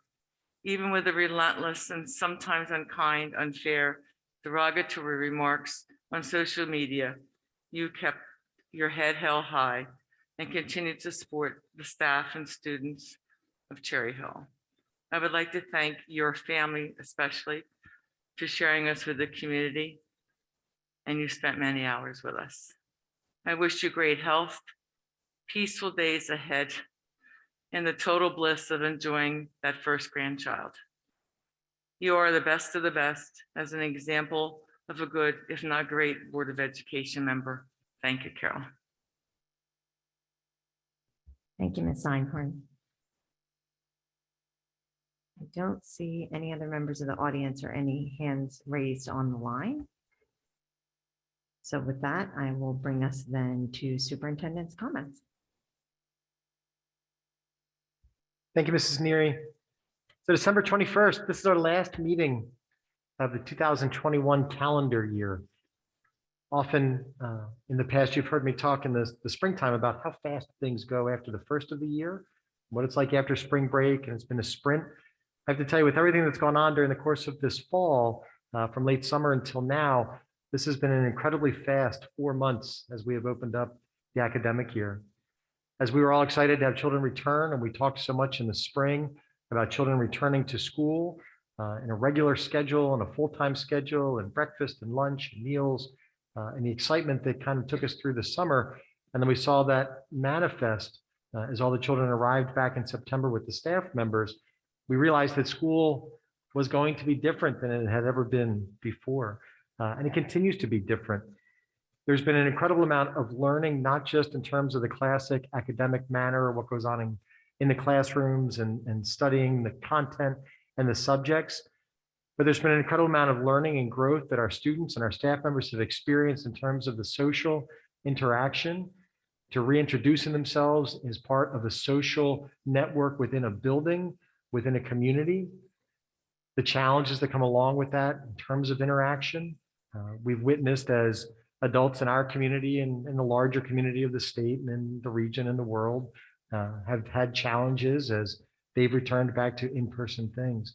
I can tell you I'm incredibly proud of the students and the staff members in Cherry Hill for what has been accomplished during these first 4 months of school and where it leaves us today as we look at the turn of a new year and to return to school on January 3rd of 2022, which all of a sudden seems that it's here. As I said in earlier comments, I hope that parents and families and students take some time during the break to relax, to just be, to catch their breaths, to spend time with family and with friends, or at times just by themselves. With all that's gone on during the course of this fall and into the winter, there have been the things that we have wanted and the things that we have hoped for and the things that have been reality. And I think one of the biggest challenges we go into a holiday season, especially with the new year, is to balance out the hope and the reality. So I encourage everybody to take the time that they need, during the course of the next 2 weeks before we return to school, to have that time, for themselves. Very thankful to the 3 board members who are experiencing their last meeting at this part of the table, to Mrs. Matlack, to Mrs. Neary, and to Mrs. Schultz, for the time that they have spent as board members. And again, people have an idea about what board members do until you've sat on this side of the table, until you've had that experience. You really don't ever know what it's like to be a member of the Board of Education. This is a volunteer position. And too often the folks that volunteer truly do not get the credit that they deserve for the time and the angst and the energy and the frustration that they dedicate to try to make things better in Cherry Hill. I honestly have never worked with or met a board member that's been on the board who has not wanted things to be better for the children of Cherry Hill and for the families and for the community members. I have learned from all three of our retiring board members in different ways, from what they have brought to the table, for what they have expressed in themselves. And again, I'm incredibly thankful to the Schultz family, to the Neary family, and to the Matlack family for being so willing and so generous with the time that their family members have dedicated to so many other families in Cherry Hill. So again, I'm truly thankful for the time and for what you've done. To Bernie O'Connor, who finishes up his career in Cherry Hill, a little more than 25 years that he's spent in the district, has dedicated himself in so many ways to the families and to the children of Cherry Hill, and has continued to give of himself. He will be missed at Beck and at East and at High School West. As I said earlier, there are children and families who will remember him for decades moving forward. I want to encourage everyone to keep things in perspective, to listen and to read and about what's going on and what's taking place around us. Sometimes information, as Ms. Friedel asked the question about the governor and schools, sometimes the governor releases information or often releases information to the press and to the community before he releases it to us. So keep in touch. If you have questions as you see things, please ask. Please contact us directly. Contact your building principal, contact the teachers, contact Dr. Morton and Dr. Mahan or myself. We are always happy and willing to respond. And we are always looking for people to reach out to us directly. I'm grateful for Kevin and for Ariana and for the time that they put into the presentations. One of the things that we always do, just as an FYI to the kids and to the rest of the community, is we follow up directly. Dr. Morton and I will, Dr. Morton will follow up with the high school principals about the comments, about how things can be done better. It's in speaking up and speaking out in the Stratton, Elmore Stratton. Thank you for making your comments. The value of kids being who they are, letting us know what they're thinking, what they're feeling, is so incredibly valuable to what we do and to where we are moving. Thank you to Dr. Mahan for the presentation this evening, to Dr. Morton, to Mrs. Wethington, Mrs. Case Abner for being here.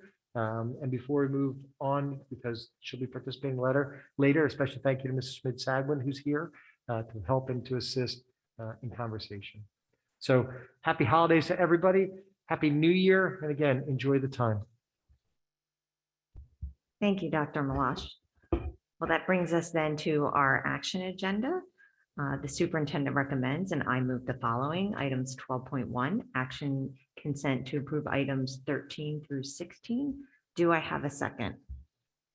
Ms. Matlack, are there any questions? Okay, seeing none, Mrs. Sugars.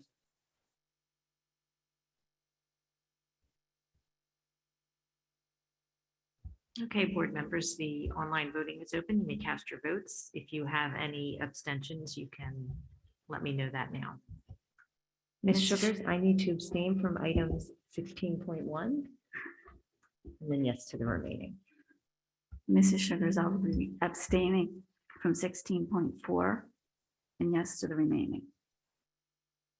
Ms. Sugars, I will be abstaining from 16.1 as I was not at the meeting. Yes to everything else. Mrs. Sugars, I need to abstain to Beata Home Health and Henry Schein on the bill list, please. Mrs. Sugars, I need to abstain from Interactive Kids on the bill list. And also 15.6, I need to abstain to avoid a conflict of interest.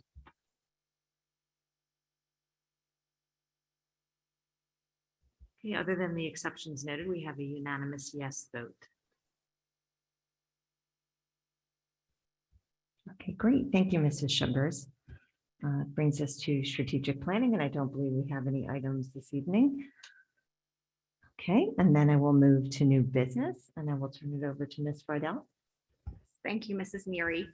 So I just want to take a quick minute. Mrs. Neary and I had the opportunity to speak with Jesse Adams from New Jersey School Boards, who will become our new board rep from school boards. They are doing some reconfiguring up in their office. So while we had the conversation, I did mention the reorg meeting that will be coming on January 4th. So what he suggested I do is that I share with the board the members who are returning on January 4th, who have expressed interest in leadership roles. So Mr. Ovadia, Miss Elmore Stratton, Mrs. Stern have all said they would be interested in leadership. I also would be happy to be considered. So we are not having a discussion. This is really just so that people are aware of where people are. If the individuals would like to speak for a minute about their experience, that's fine, but we won't be asking questions or commenting. Mr. Avadi, did you want to say anything? Yes, thank you, Ms. Friedel. Yeah, just really quickly, I'd be happy to be considered for board leadership next year. I was thinking perhaps president of the board. And just a couple things is that it's been an interesting time on the board. I mean, this board is getting to be very young. As we're seated on January 4th, I will be the second longest serving board member, which is interesting, right? It's still basically term one for me. And yet, you know, I do hope to bring either way a variety of experience to next year and in the massive work that's ahead for this very young board. I think there's a lot of community engagement. There's a lot that this current seated board has put into motion that simply has to be carried forward. And I think I would bring a unique experience and perspective to doing that. Working with negotiating on multiple teams this year, helping develop the board goals that were adopted by this full board, knowing some of our professional services vendors, working with administration. I see it as an incredibly challenging year ahead, but incredibly important work for our students in our community. And again, I'd be happy to be considered by those coming back to be a leader of the board next year. Thank you. Thank you. Ms. Elmore Stratton, did you want to say anything?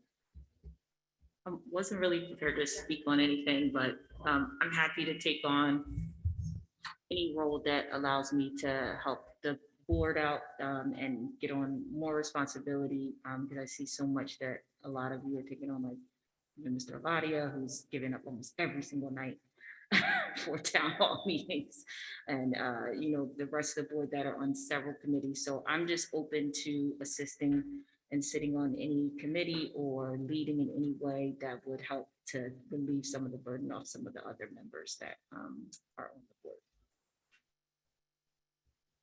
Thank you. Mrs. Stern? Sure, thank you. So I just, you know, thought about what can I do to help, you know, increase my service to the board.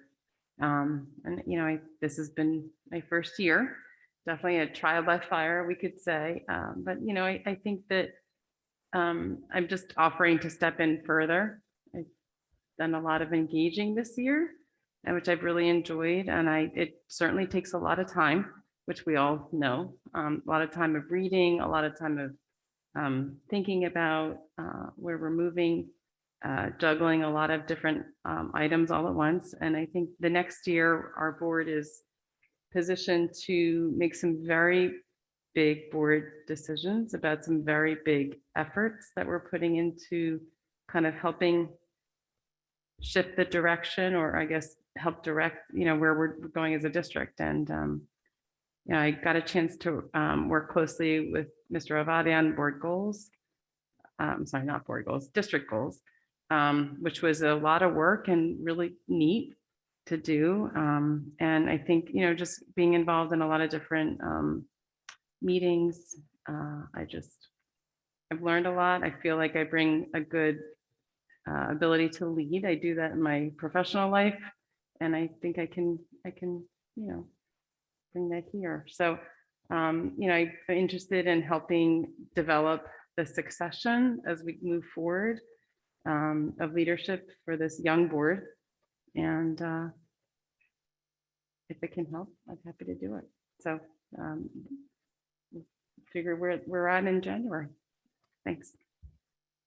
Thank you. And as I said, I would be honored to continue in my role. However, I would be supportive of whatever the board moves forward. So at the January 4th meeting, you now know who has expressed interest. So we will go through the normal nominating process and the voting. So thank you so much. And that is it for my new business. Thank you, Ms. Friedel. Did anyone else have any other new business this evening? Okay, that'll bring us to old business, and it looks like we have the middle school reconfiguration conversation. Dr. Milosh, was Ms. Savlin going to speak, or is she just here to support the discussion? She's just here to support the discussion. Okay, so I'll open it up to the other board members in continuation from our last conversation. And I believe, Ms. Friedel, you weren't at that meeting.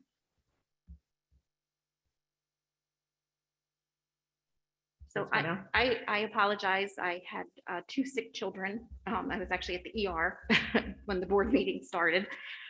So I apologize for not attending, but I was able to view the meeting and the presentation.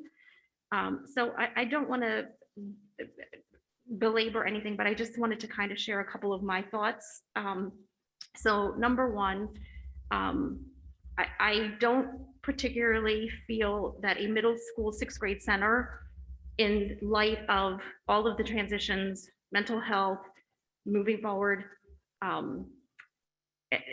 may not be the right road to go down. My other comment is, I listened to the questions that were being asked and answered, and I do think that we need to look at all of the pieces. So we need to look at class size, not just capacity of buildings, but what would that do to class size in the different configurations. I also think we do need to look at how we are serving students in different categories. We had different demographics that were looked at, and I do think we have to be cognizant of those factors as well.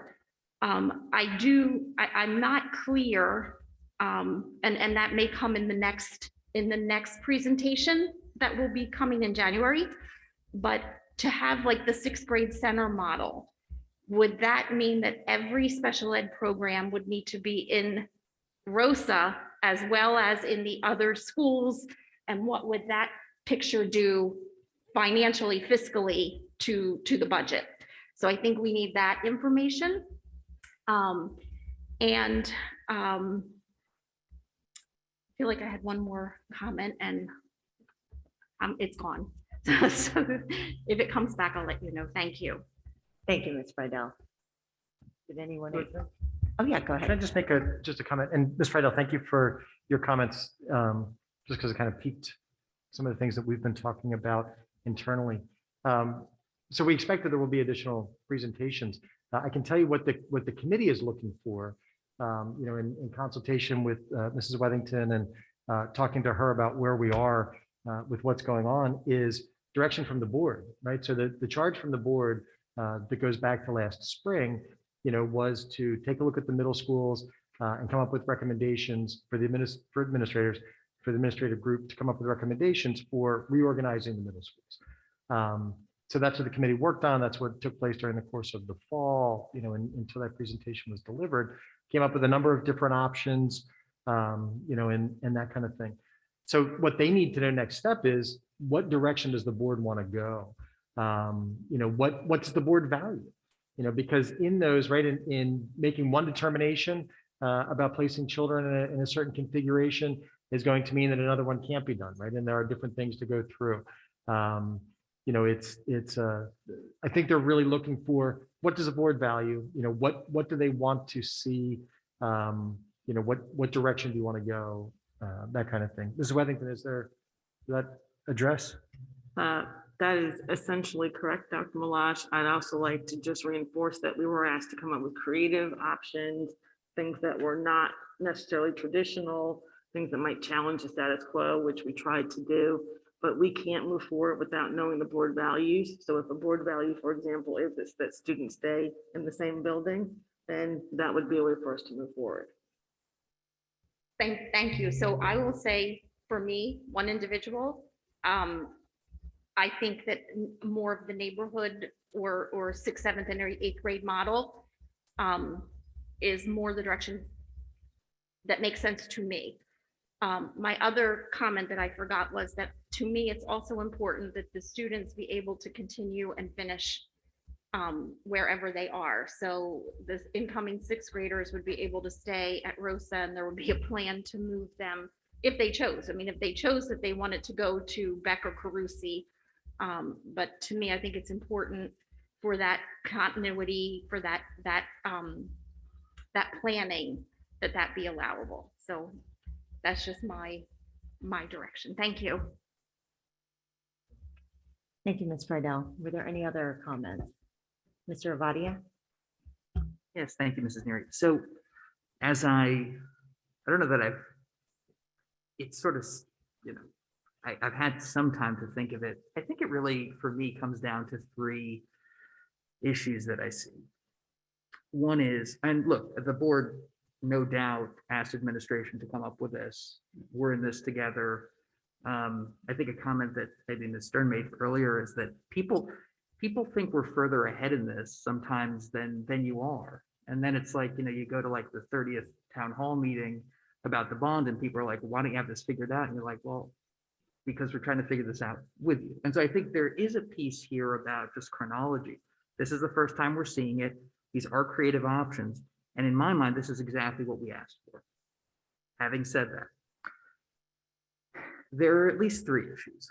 One of them is, are the middle schools 3-year middle schools, or is there a 6th grade center?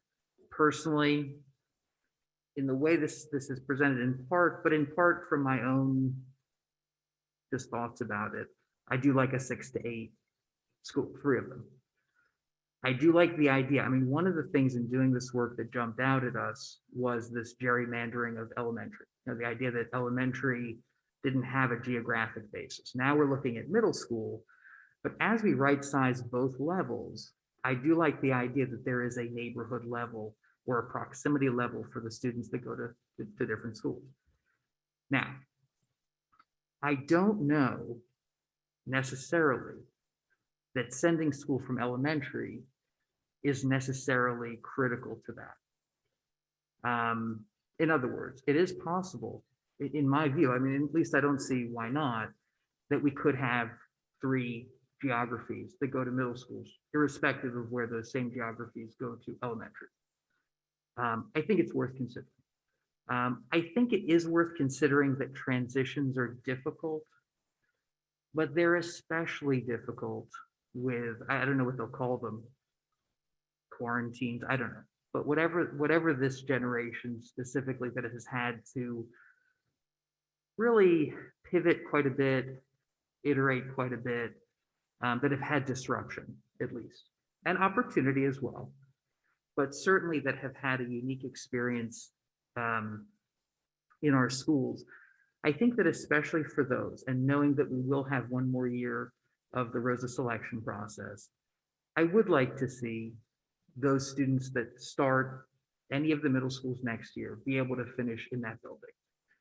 By itself, that makes, I think, a 6th grade center in this moment in time especially difficult. And so it's another thing that leads me toward more of the 6 to 8. So the transitions, the different iterations, and I think the idea that I do believe we should schedule perhaps 2 more town halls. I think we do need to be working toward a date, and maybe that date is the last full meeting in March. Maybe it has to be. So I do think that, but I do think that, you know, the community can be engaged and different stakeholders can be engaged in this process, because though there is a lot of time pressure, we want to give enough time for input and iteration. And so these are my 3 thoughts to add. Thank you. Thank you, Mr. Avadia. Were there any other comments? Ms. Tong? Yes, I just want to ask a quick question before my second question, I guess. I think this is not to whom, I'm not sure who will be able to answer this question. When Rosa, before it was Rosa is Heritage, I believe, was the elementary school from kindergarten to sixth grade or kindergarten to fifth grade? When Heritage was open as a junior high, it was a 7th and 8th grade school, and elementary schools were kindergarten through 6th grade. Heritage closed in the mid 1980s. And then when they close, is the elementary still from kindergarten to fifth grade or sixth grade? I think that was my question. When Heritage closed, elementary school was still kindergarten to 6th grade, probably about another 15 years, Okay. right before, from when Heritage closed to when. Yeah, so probably 14, 15 years or so. There were a number of schools in Cherry Hill that were closed in the 1970s and 1980s. The enrollment dropped dramatically from the 1970s to the 1980s. Elementary schools were closed. Heritage was closed. The Barclay Early Childhood Center was closed. It was an elementary school that was closed. Okay. I'm not sure this is even a good question, but just give a thought, a shout out.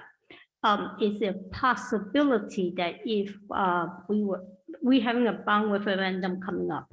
I'm just thinking about, since we have so much disruptive things to the student, I was thinking if we can just have the middle school, 2 middle schools, closely and back, and then if we have the bond that the budget, we can I guess do a renovation for Rosa, and then when it open up, make it a neighboring school.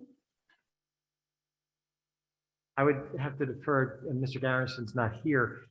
In order to put additions on those 2 schools to take on 500 more children, you're talking about significant new construction to take place, not to mention the renovation that needs to be done in both of those buildings. I don't believe, Mrs. Sugars, that that's a feasible piece. I also don't know that the state would allow us to construct middle schools of 1,600 kids or so based on what their model is to go through it. And Mrs. Sugars, I don't know if there's something else. No, I agree with you, Dr. Milosh. I don't know that they would support new construction, and I don't know that they would support a middle school that size. I think the state would say it's too big, that we need to keep the 3 middle schools. Or have the kids broken up into 3 schools for whatever they are. Well, thank you. Then I was just giving my comment, my second 2 cents for this. Thank you.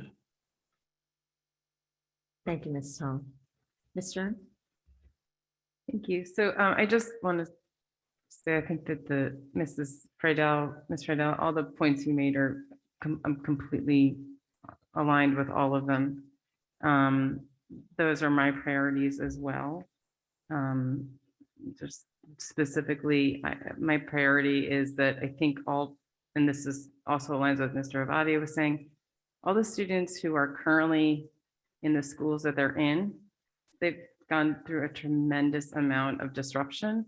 And I would not want to support any of those middle school students to have further disruption of having to move schools due to reconfiguration. So my kind of few top points is that I would really like to see all the students stay put who are currently in those schools, and then the incoming students for 2023, 2024, which is when this would go into effect, would be that I would favor that those students would be subject to the new reconfiguration. The second thing is, I think when I look at kind of using a SWOT analysis, I think there's some significant threats when we look at option 4, which is a 6th grade center. One of them being the cost, because it would, from the presentations I've attended, it seems like it would require a pretty good amount of renovation for classrooms. And while I think I got a chance to hear Mrs. Wethington speak specifically that was a choice option for the committee because, and if I say this right, Mrs. Wethington, I think if I could paraphrase it, if we do it really well, this could be an amazing opportunity. And I share that idea that, you love to kind of aspire to do, that.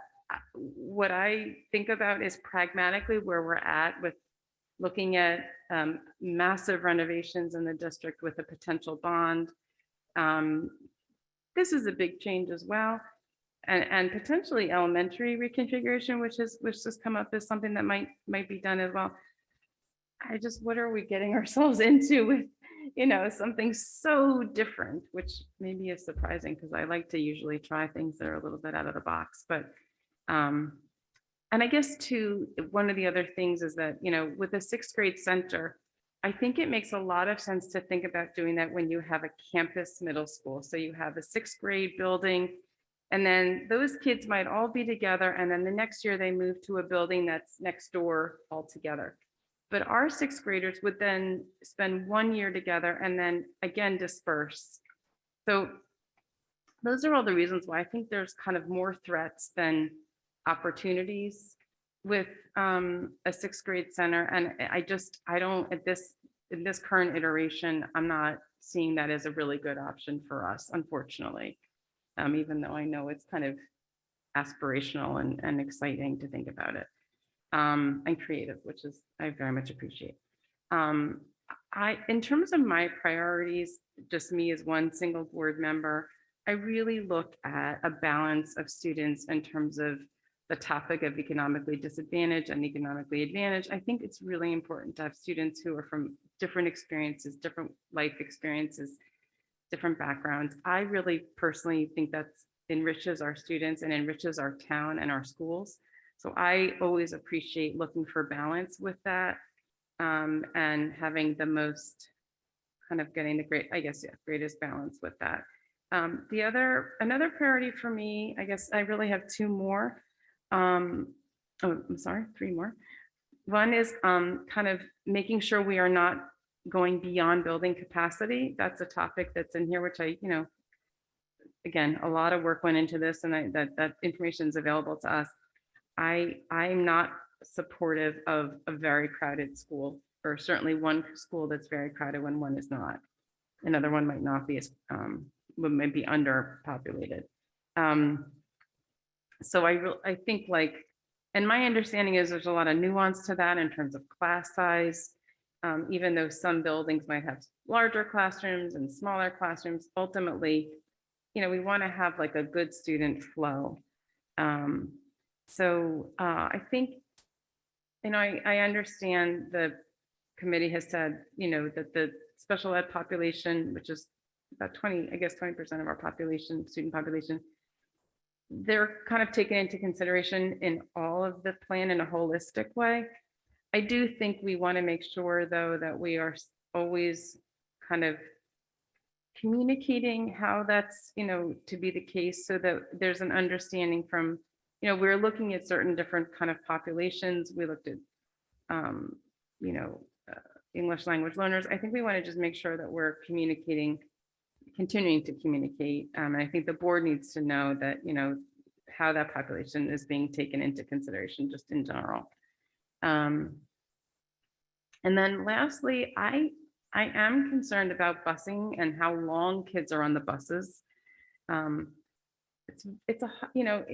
It seems like a small issue compared to some of the other things, but then if you think about kids being tired, kids getting up early, kids having long bus rides, it does become something to think about. And I know that was part of that. And I've been looking at that.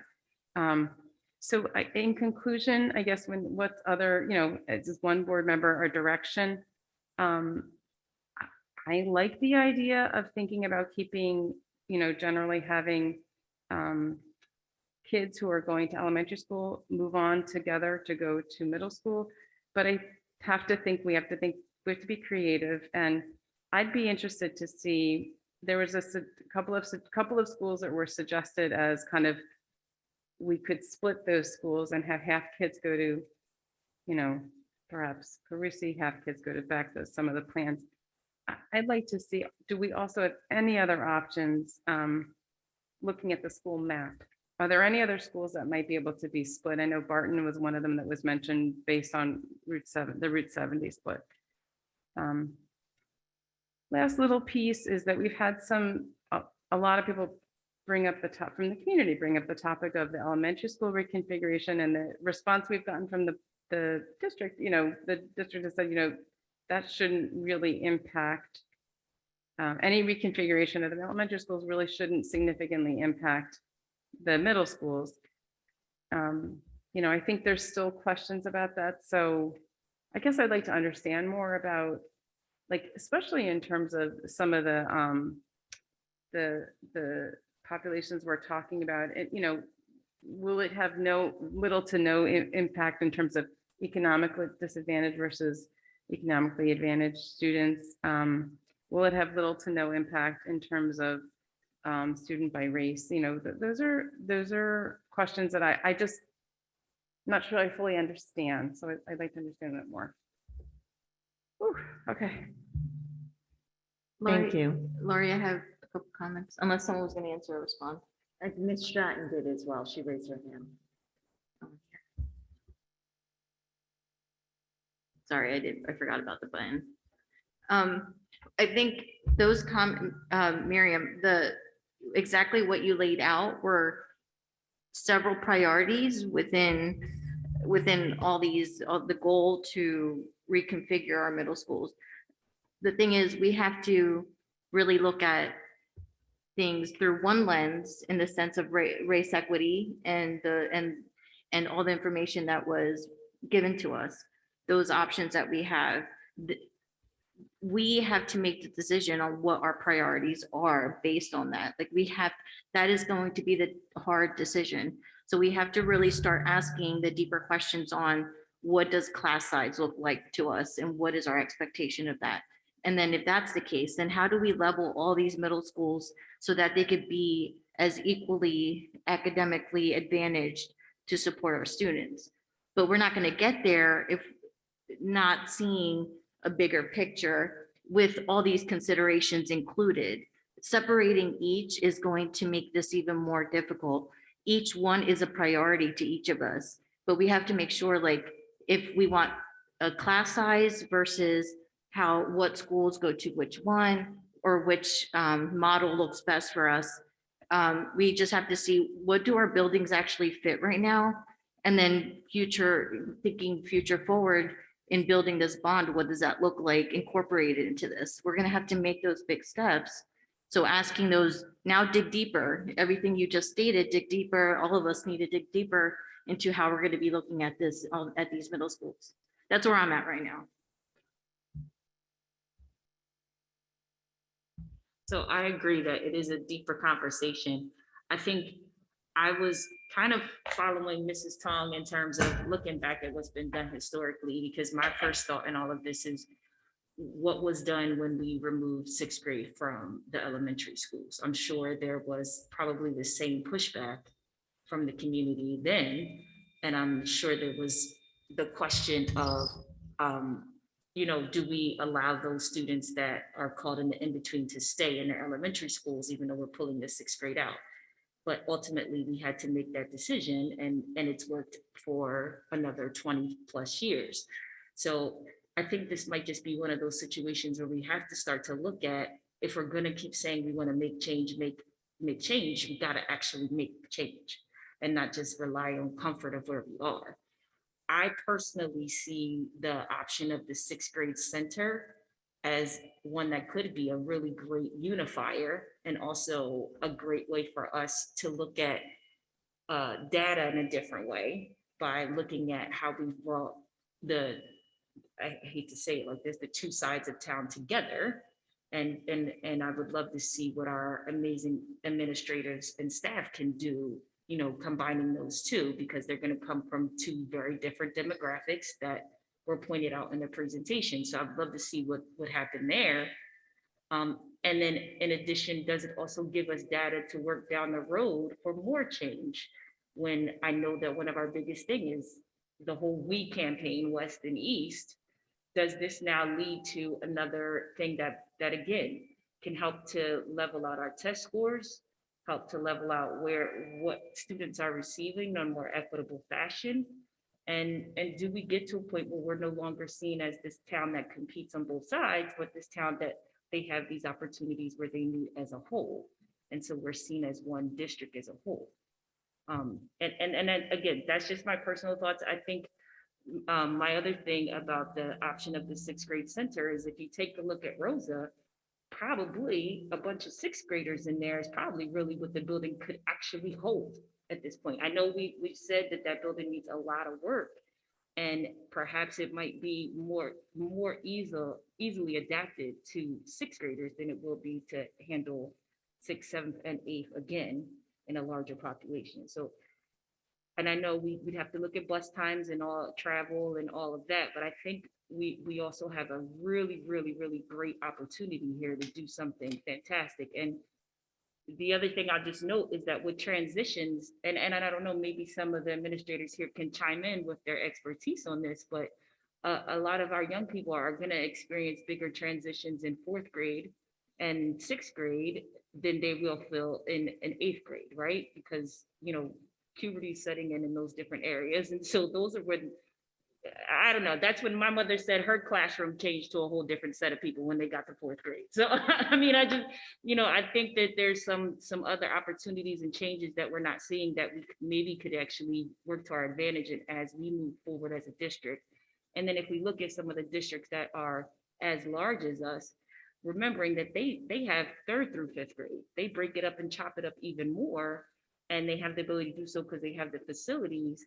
And we're actually behind the times with still having this model and mindset that kids need to be in one building from pre-K to eighth grade or pre-K to sixth grade, because that's just not, that family school model is one that's really fading out. And we're getting more and more specialized so that kids can be taught and get back on the same level. So that's just my thoughts. But I do think we need more town halls. I think this is one more thing that we're gonna have to just do and not talk about for another 8 months and then do. We're gonna just have to pull the trigger and do it and stand by it. Thank you. Were there any other comments? Okay. That brings us then to our second public comment. Sorry, Mrs. Neary, just under old business, I just want to quickly thank all of the board members who are finishing their terms. Mrs. Matlack, I haven't had a lot of time to serve with you, nor as much interaction as, you know, as maybe, you know, we don't get a lot of time together in this room, but I just want to thank you for your service. Mrs. Schultz, also want to thank you for your service. And again, you know, it hasn't been that long, but I appreciate it. And Mrs. Neary, thank you for not only your service, but for your leadership through this, you know, very interesting year. And I really appreciate, you know, all the pieces you've juggled this year. Thank you. Thank you. Okay, if there's no other comment, we'll move to second public comment. And that is for any topic. And as usual, it'll be 3 minutes, and please state your full name and municipality. And we'll start with the audience. Hi, Jen Nadio, Cherry Hill Township. The first thing that I wanted to express is to Mrs. Elmore Stratton. I have a son with special needs, and he has been in 7 schools and is now at home. Transitions are hard for special ed kids. And so when you're talking about moving them from Barkley, then to this school and into that school and to that school, they can't retain enough. So when we are talking about special education students who will probably be in all 3 schools, one of the things that I have been fighting for many years is that our special ed students, go to their home school. Do you know how hard it is to have to get bused across town and you can't be with your friends? That is something we also have to look at when we're looking at this program. I had one son who could go to his home school and another son who couldn't, and that son who couldn't, no one even knows they're twins. So please, please think about that when you're putting all this together. Okay. Thank you, Mrs. Schultz. Thank you, Mrs. Matlack, for all of your service. Mrs. Neary, you left my board and you came here and you did fantastic things. And I want to thank you from the bottom of my heart, especially for all of your work that you've done to include our special education children that you have, that I have, so many of us have. And I just want to thank you for the bottom of my heart. I also want to thank the district.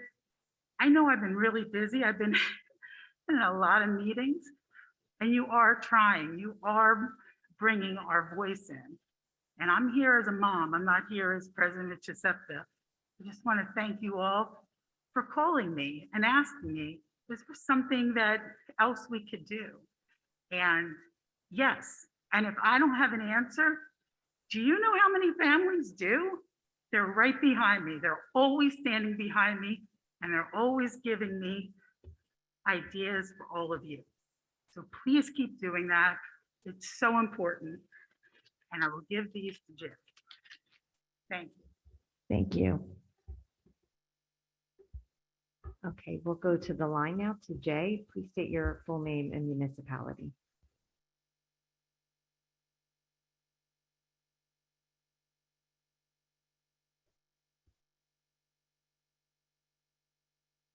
Jay, you need to unmute.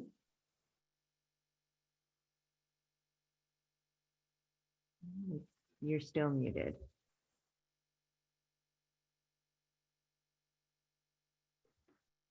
Okay, it looks like we'll come back to Jay. I don't see anybody else in the audience, so we'll go to Sarah Jocelyn on the line. Hi.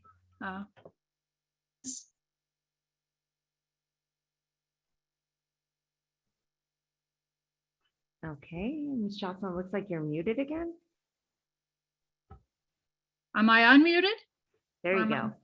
Okay. This is Sarah Jocelyn. I'm from Cherry Hill. I wish to speak to the middle school issue. My daughter was a sixth grader at Russell Knight before they switched to having sixth grade at Carusi. And there was a huge issue when you went to Carusi, because now you've been with all these kids for years and years, and all of a sudden, socially, you may have two children in your class that you know. It was a very, very large transition. I really am in favor for the one school, sixth grade. I think it's a huge opportunity to have the vision of one Cherry Hill. I think it's the opportunity to have friends from all over the town. I think it's the opportunity that when you do go on to 7th and 8th grade, now you have people that you know in your classes, and you don't have that huge social transition. In addition, there is a huge developmental challenge, or just issues of development between sixth graders and eighth graders. And I do think having a sixth grade school that's separate and having only 7th and 8th is a better idea from a social development point of view of putting kids together. I also advocate for the purpose of then setting up a situation where you do have the feeder schools, you do have intramurals, so kids in sixth grade can all play sports. It's not that competitive thing. I think there's a huge opportunity for creativity with the staff and that kind of a configuration to show an everyone wins type of situation for Cherry Hill. So I urge you to allow that thought process to be considered when you're looking at the middle school. So those are my comments relative to the middle school issue. Thank you. Thank you, Mrs. Jocelyn. Next, we'll go to the audience.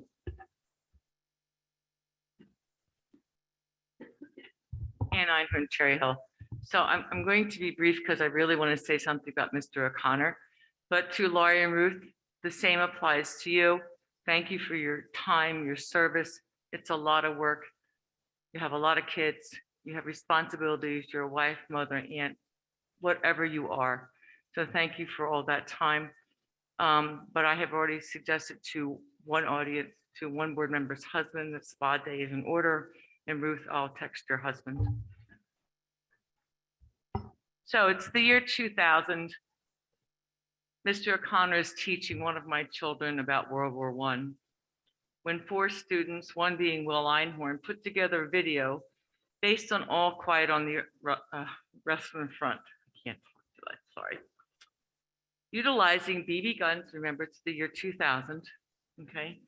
And a toy soldier that they lit with a lighter and hairspray to show his demise. With a really cheesy ending, you showed this video in class that week because the group put such effort into a really bad presentation, you felt you had to give them an A for effort as a parody. Thank you. My son said, and I quote, he was one of the most dedicated teachers with enthusiasm and encouragement to all of his students. I thank you. Also on behalf of my other son, who also struggled in high school. But you gave him a chance on the football field as a senior, even though this mother never ever wanted to see him playing football. He had no playing time, but that place that you gave him more self-confidence in the years to come than anything else he experienced in high school. So as a mom, thank you for doing that, because I know there are a lot of other teachers who also do the same thing. And I was always thought and have said, it just takes one person, and most likely it's an educator, to help move that kid along. So thank you very much, Bernie O'Connor. The Einhorn family appreciates you, and good luck with those grandkids. Thank you, Ms. Einhorn. Okay, next we'll go to, I believe it's Dr. Podowitz on the line. Okay, my name is Jeff Podowitz, and I live in Cherry Hill. This is from an article. It's called As Polls Dawdle Over School Funding. Here are the numbers at stake. It's from NJ Spotlight. It is from April 18th, 2017. And this is from a comment that was made from Anonymous 8, and it was to me in writing at that time. If I were from Cherry Hill, I would be very concerned that Cherry Hill would be passed by for aid increases due to the fact that Cherry Hill is above adequacy due to extremely high taxes. The Education Law Center is clear that it only is concerned about new money going to under adequacy districts, and overtaxed people in districts like Cherry Hill do not matter. Cherry Hill now gets less than it did in 1990 when it got $18 million. The actual number was $20.5 million for 9,800 students. In absolute dollars, Cherry Hill, that's us, has lost more aid than any other school district. Please note, recently, there was a ruling from the federal government obtained by the Education Law Center concerning maintenance of equity for ESSR AP funds. As a result, the state of New Jersey will be forced to roll back many, if not all, the cuts and redistribution of adjustment aid. Okay? Us as a district are above adequacy, and we would be adversely affected by this. We would be targets to have our direct aid to education frozen and probably cut. Administration, what has been done, asked, or what will you do to stop our community from being additionally hurt by what the Education Law Center has done? I can't see the time, all right? But I should tell you that one of the big winners were Jersey City for what happened. And Jersey City is in Hudson County, and so is Hoboken. And 46% of the wages earned by people in Hudson County is from New York City. And that means all those tax dollars are not going to New Jersey from that income. They're going to New York State, which means that is not feeding our property tax relief fund. Okay, next we'll go to the line again to Alana Yaris. Alana Yaris, Cherry Hill. I just wanted to thank the outgoing board members for their service. I know that it's not easy to serve a very large community that are all very opinionated and want what's best for their children. And thank you for volunteering your time and making the decisions that you thought best for all of our children and students in Cherry Hill, even though not everyone was always happy. I've been attending board meetings for a long time, and I believe pre-pandemic, it used to be that the student board representatives would switch off which high school spoke first. But since we've come back in person in August, I believe High School East is the school that always speaks first for student representatives. And I didn't know if that was done because the high schools are then in alphabetical order speaking, or maybe it was an oversight, or maybe I'm misremembering how the student board reps spoke in the past. But I think it would do due diligence to the students if they rotated each meeting who spoke first, just so sometimes we hear from East first and sometimes we hear from West first. I know there are two different schools, but sometimes some of the information is the same from both of them. And to hear from one student representative first, I think giving a rotation would be a good idea. Thank you. Thank you, Ms. Yaris. Okay, and it looks like we'll go to Greg Becker on the line.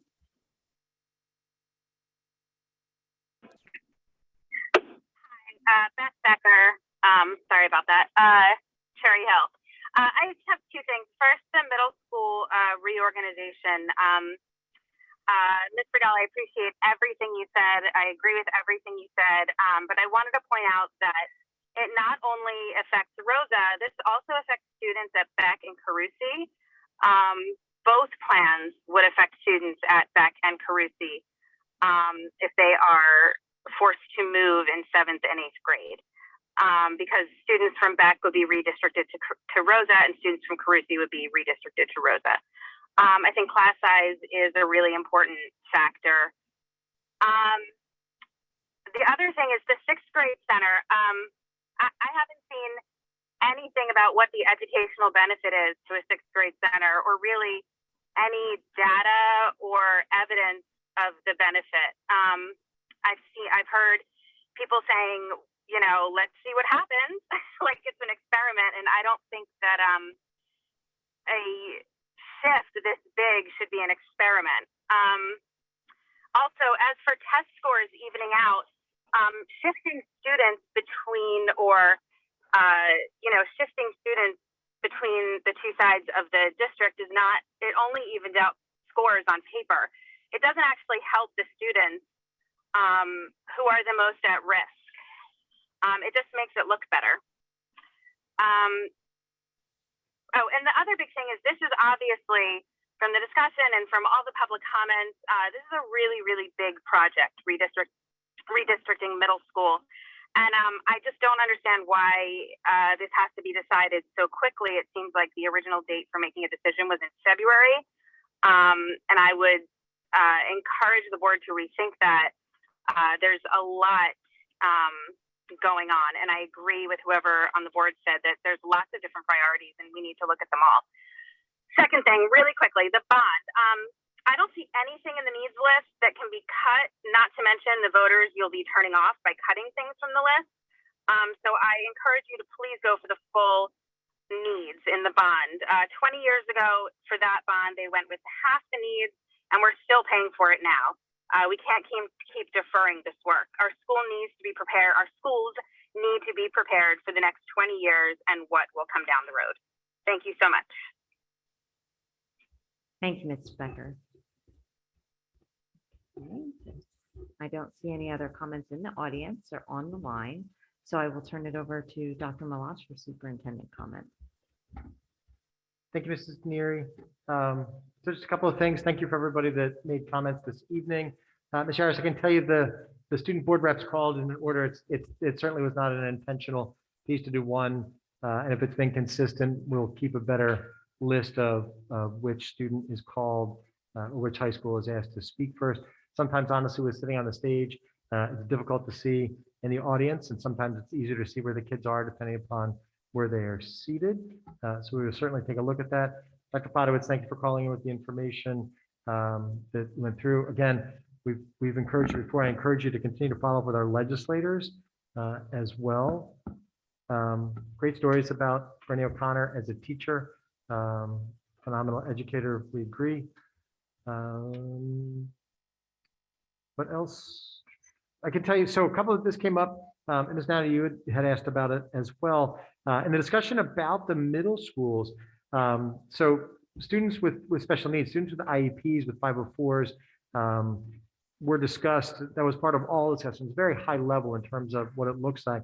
One of the most valuable voices that was on that committee was Miss Mallory, who is our, as you all know, our director of special ed, and then Miss Wethington, who ran the committee, as an assistant superintendent. Her job for so many years in the district was as director of people services, which directly oversaw special ed. It was one of the advantages of the principals and Mr. Guy and Mr. Sweeney and Dr. Mahan and Dr. Morton participating in Val Sadwin. There was a full and robust discussion. So always a part of what went on. Certainly as we start to get into more specific, there are more details that have to be talked about and have to be worked through.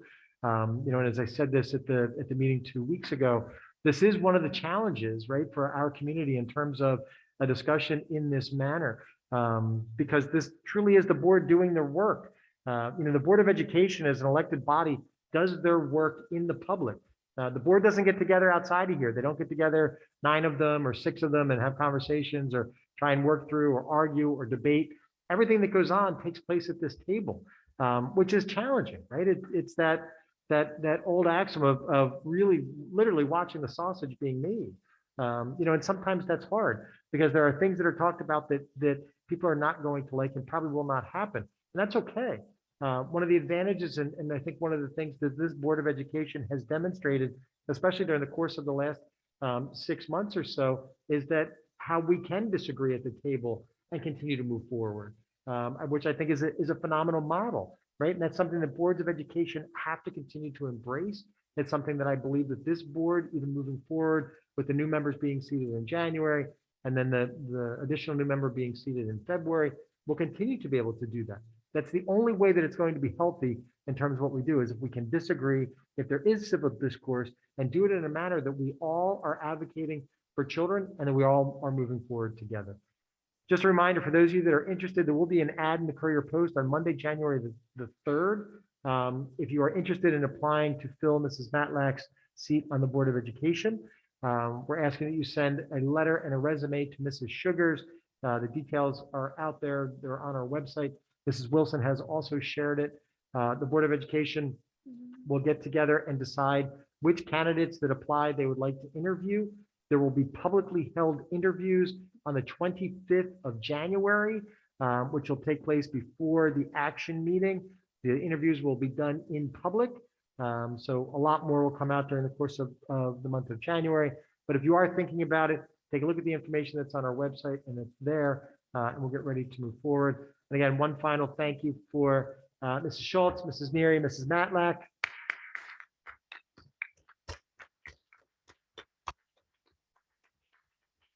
And Mrs. Neary, that's all I have other than to say happy birthday to Ms. Friedel.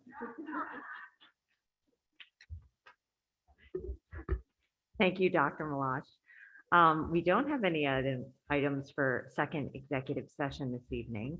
So in the interest of Ms. Friedel's birthday, that brings us to the end of our agenda. And in my last final act, I'd like to make a motion to adjourn. Do I have a second?